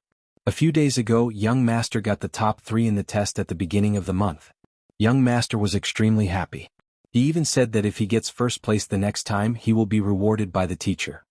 Young cousin master is also very hardworking in his studies. He has made great progress. He didn't say what rank Bien Yuanji got, so it shouldn't be too high. Gu Yundong knew this in her heart. After all, she had entered school late and had a weak foundation. To her, it was already a little difficult to keep up with the teacher's lecture. However, it's been very strange these past 2 days. Young master and young cousin master have been going into the kitchen and saying that they want to learn how to cook. No matter how we persuade them, they won't tell us the reason. Gu Yundong was surprised. Yunshu and Yuanji were going into the kitchen? What was going on? It seemed like she had to ask the 2 little ones properly after school. Everything is fine at home. Also, my sister-in-law is pregnant again. Gu Yundong stopped in her tracks and asked in surprise, "Really?" "Yes, she just saw a doctor yesterday. This is a joyous occasion. It's worth celebrating." The Tong family did not have many children. Tong Shuitao was the only one in her generation. She was already so old this year and did not have any siblings. Tong En had been hurt before, and others did not know if he would get married and have children in the future. Hence, wasn't it a joyous occasion for the Tong family to have a new member? Gu Yundong reckoned that when little Peach found out, she would be overjoyed. After explaining the Gu family situation, Tong En started talking about the people in Yongfu village. The Zheng family's days were getting better and better. Madame Dong's brothers, who had not been around much in the past, had also been especially diligent recently, especially since the Gu family's workshop recruited workers yesterday. They had practically stayed in the Zheng family's house and refused to leave.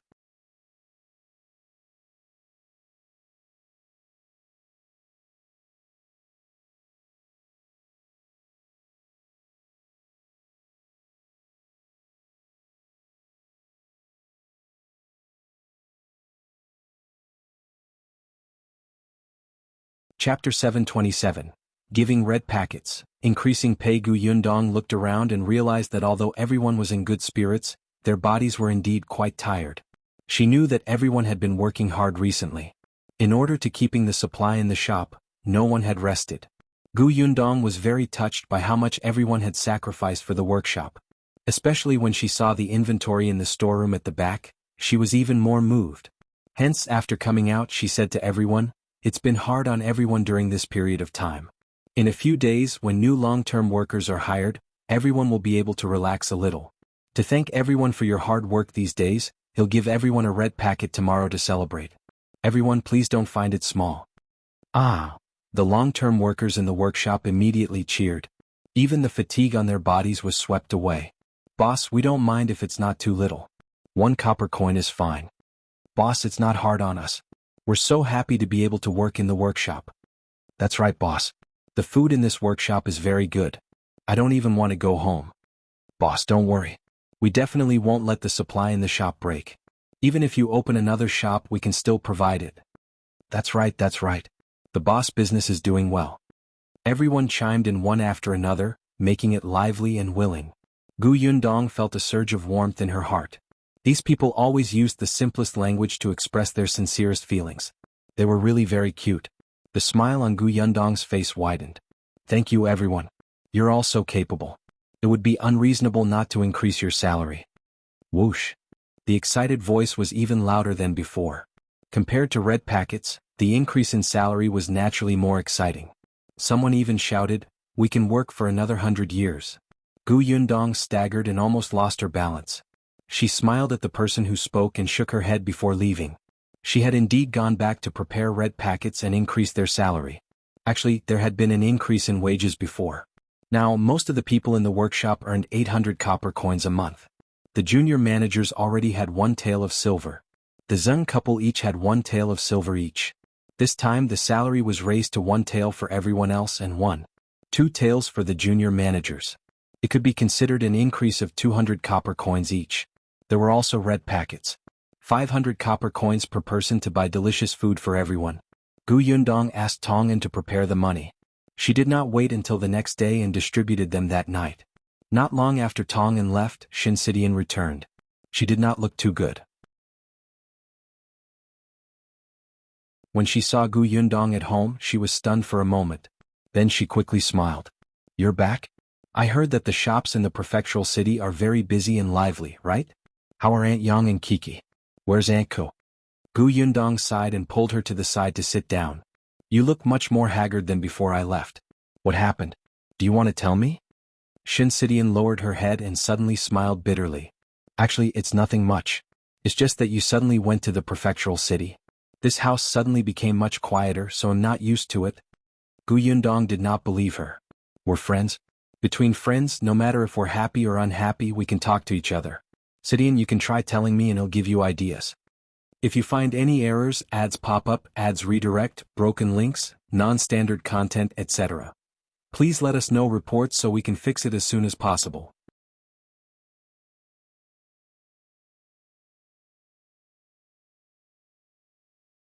Chapter 728.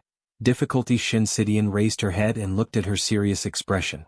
She actually felt like she wanted to rely on her. She was clearly older than Gu Yundong, but it didn't seem to be of much use. She lowered her head slightly and thought for a moment before saying in a low voice, "I've indeed encountered some difficulties recently." As she spoke, Shinsidian took out a set of embroidery from her bag. "I spent more than 2 months embroidering this. I thought I could sell it for a good price, but who knew? It was fine if the price was lowered again and again. At most, she would not sell this set. However, who knew that the cloth shop owners in the county city had communicated with each other and she could not sell her other embroidery work? Since that was the case, she went to town. However, the cloth shops in town were not very big. They wouldn't purchase her embroidery work and could only take on small things like handkerchiefs. If this continued, when would she be able to earn enough money to live alone outside? She couldn't possibly stay in the Gu family forever, right? Gu Yundong frowned. If she remembered correctly, most of the cloth shops in the county were run by the Peng family, right? To be able to unite several shops, it was most likely the shopkeeper of the Peng family. Peng Zhongfei was a scumbag himself, and his subordinates were not good people either. Gu Yundong could look for Peng Zhongfei, but she did not want to have anything to do with the Peng family. It was the same for Peng Zhongfei. After all, nothing good happened every time he saw her. Gu Yundong opened Shinsidian's embroidery and her eyes lit up. She was stunned. Such beautiful embroidery. Surely it can be sold for a good price. Shinsidian thought so too. This was her hard work, but unfortunately, Gu Yundong looked at it again and again. He smiled and said, "Since the people in the county city don't know what's good for them, take them to the prefectural city." "The prefectural city?" "Of course, if you don't go to the prefectural city, I can help you sell it." Gu Yundong said, "Anyway, I have a shop in the prefectural city now, so I have to go back and forth often. Even if I'm not free, Tong Ping and the others have to deliver goods to the shop from time to time. You can ask him to help bring your works over. With your skills, you don't have to worry about not being able to sell them." Shinsidian moved but said, "Will it be too much trouble for you?" "What trouble is there? It's just a matter of convenience. If you're afraid of trouble, just don't refuse when I ask you for help later." "Of course I won't refuse," Shinsidian quickly said. "Isn't that enough? Sidian, I think you should embroider such big pieces in the future. They can be sold for a lot of money."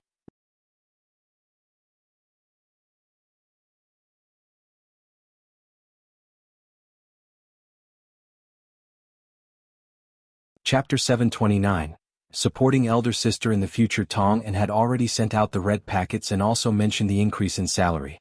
Everyone was very happy and Gu Yundong was relieved. After a while, Yunxu and Yuanji returned from school. When the 2 little guys heard that she was at home, they rushed in like a gust of wind without even putting down their school bags.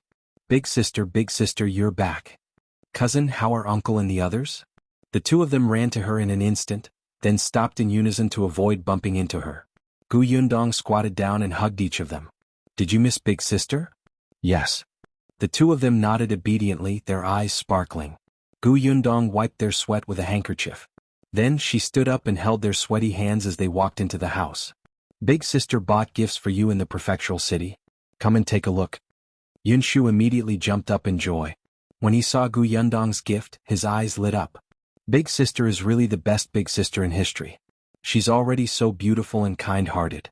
It's hard to earn money by opening a shop in the prefectural city, but she still wants to buy gifts for us.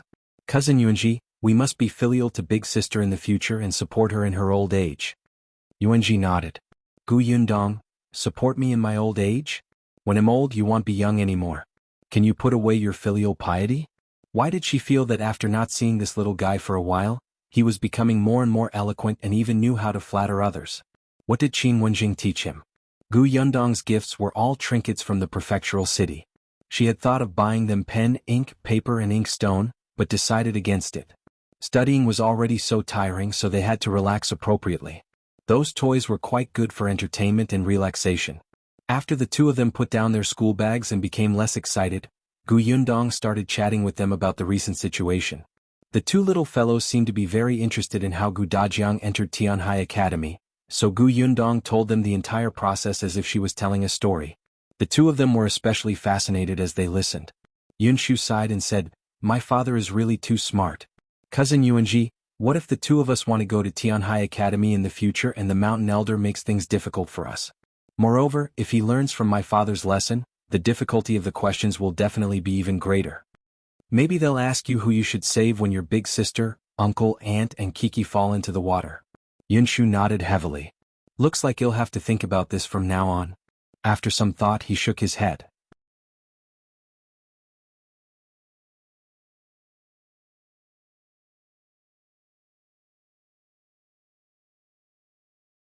Chapter 730, A carriage came to Yongfu village. Forget it, let's not care about him. Gu Yundong shook her head and saw Shao Qingyuan enter. He was here for dinner. Speaking of dinner, Gu Yundong suddenly thought of something. Gu Yundong called Yunfu and Yuanji who were thinking about the problem. I heard that you've been going to the kitchen for the past 2 days to make your own food? Yunfu admitted it readily. Yes. Why did you go to the kitchen for no reason? Kiki's birthday is at the end of the month. Kiki likes to eat, so I thought that I would make something delicious for her. He was the older brother. Last time he had an unforgettable birthday. It was Kiki's turn. He also wanted to give his sister a surprise birthday gift. Gu Yundong was stunned for a moment before he laughed. That's a good idea, but you're still young. You have to be careful. When you're in the kitchen you have to be watched by the adults. She didn't object to the children entering the kitchen. Not to mention Yunfu, even Kiki had to do what she could. However, the prerequisite was that there were adults present. Otherwise, if there was danger, others would be caught off guard. Yunfu nodded vigorously. I know. I cherish myself very much. All right, elder sister, what birthday gift did you prepare for Kiki? You have to inform me first so that we won't give her the same gifts. It won't be heavy.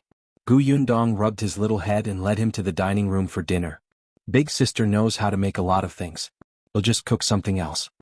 Gu Yung's birthday was at the end of this month, and Gu Yundong's birthday was next month. The two sisters were very close. Madame Yang's birthday was at the end of the year. Only Gu Dajiang's was in the first half of the family. Gu Yundong had already thought of Kiki's gift. The three of them walked to the dining room. Shao Qingyuan had already taken out the big black basket in the corner. Yunfu and Yuanji were stunned when they saw Big Black. Big Dog? Sister, why do we have a big dog? This is Big Black. Gu Yundong told them about Big Black.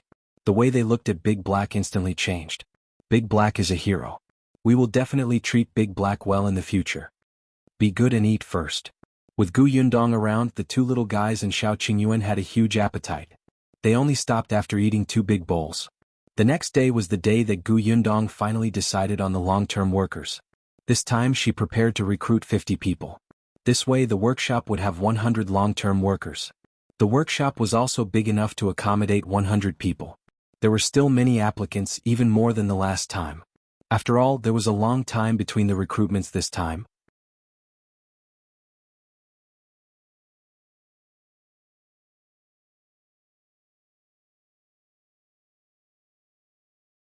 Chapter 731, Shao Qingyuan, you have no principles. Gu Yundong stood at the door and waited for Tong Shuetao to come over with the carriage.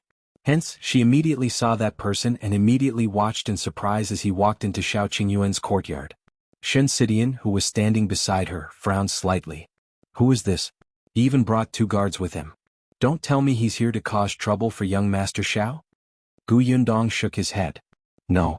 She thought for a moment and said to Shen Sidian, tell Shui Tao that we won't be going to the county for the time being. We'll go to the Shao family's house to take a look.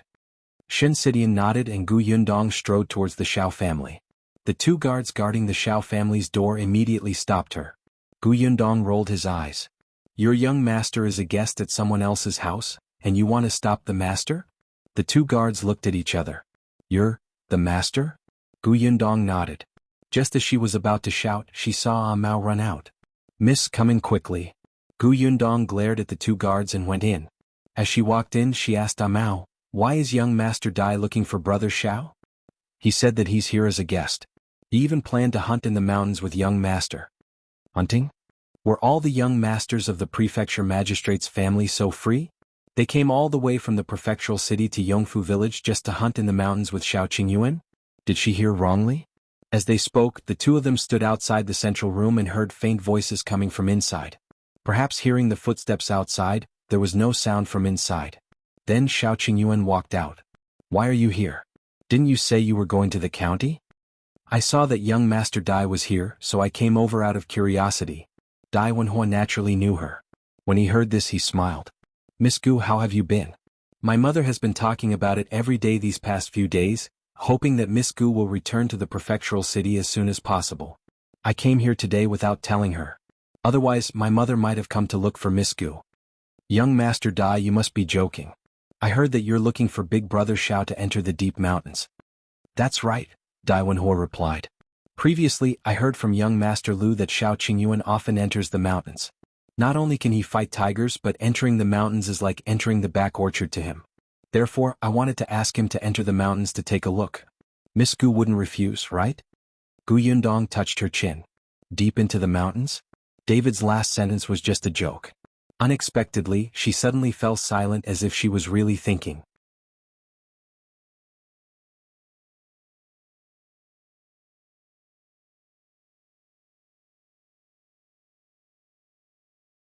Chapter 732, Gu Yundong's mounting bag. Gu Yundong immediately nodded.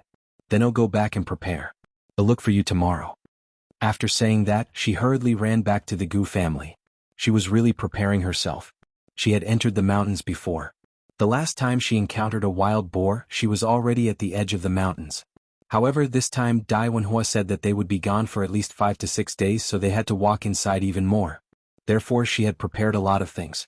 She had a spatial storage, so it wouldn't be a problem for her to bring a mobile RV over. Unfortunately, she had to restrain herself in front of so many people. She couldn't exaggerate. Therefore, she planned to make a hiking bag. Most of her things would be placed in her space. The hiking bag would be used as a cover. However, Gu Yundong's skills were limited, so she found a cloth from the room and asked Shen Sidian to stitch it up. She gestured the look of a hiking bag.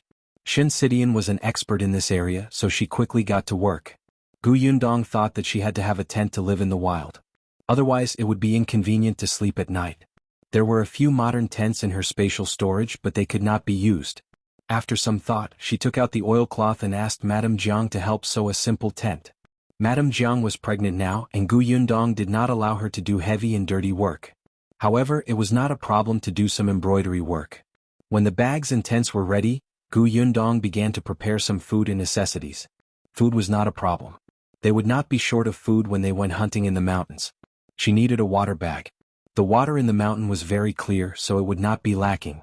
She had to prepare a lighter and an umbrella. She could not lack medicine for external and internal injuries. Shao Qingyuan would definitely prepare it. Gu Yundong only had to prepare it in his spatial storage. There were also clothes, hats and gloves. Now that the weather was gradually cooling, it would definitely be colder in the mountains. Should she bring the cutlery? Gu Yundong looked at the things she needed to bring now and decisively brought a small milk pot that someone had made for her some time ago, as well as a few pairs of chopsticks and spoons. This made it seem like they were really going on an outing. Hopefully Dai Wenhua wouldn't say anything. If he was dissatisfied, she would not share these things with him. He would suffer. However, her guess was right. Dai Wenhua was indeed very unhappy. After Gu Yundong left, he walked up to Shao Qingyuan and asked, "Are you really planning to bring her into the mountains? She's a woman and she's delicate."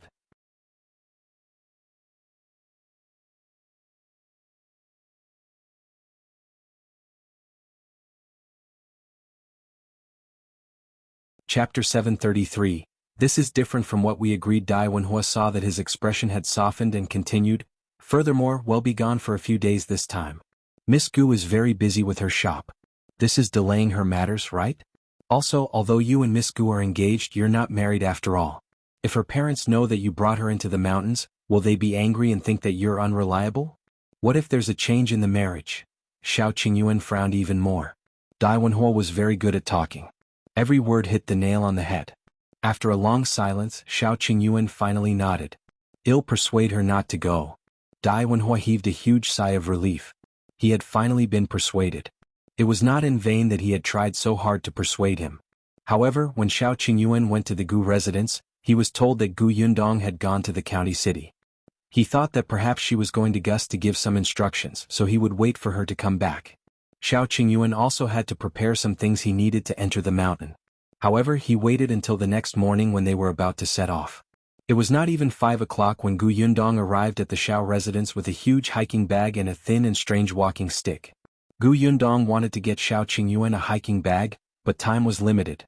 She was already in a hurry to make one, so she could only give up. The moment she entered the Shao family, she saw Shao Qingyuan tying a bag. Shao Qingyuan also saw her. She was wearing men's clothes and her hair was tied into a ponytail. The cuffs on her arms and ankles were tightly tied. She looked clean and valiant. Shao Qingyuan couldn't move his eyes away. Gu Yundong walked forward and placed the huge hiking bag on the table. She said, "Look, I prepared this. I asked Sidian to sew it for me yesterday. The spatial storage inside is huge and can hold a lot of things. See if I have everything. Do you need me to bring anything else?" She seemed to be looking forward to it. "Don't bring what I have. It's tiring to carry the same stuff." Dai Wenhua, who was leaning against the door not far away, was stunned when he saw the huge backpack. Did this girl really think that they were going on an outing? With such a bag, she would probably not be able to carry it before she reached the foot of the mountain, right? He reckoned that she would have to let Shao Qingyuan carry this bag. Suddenly, he felt that Miss Gu was such a worrisome woman. Fortunately, he had already persuaded Shao Qingyuan yesterday not to let her follow.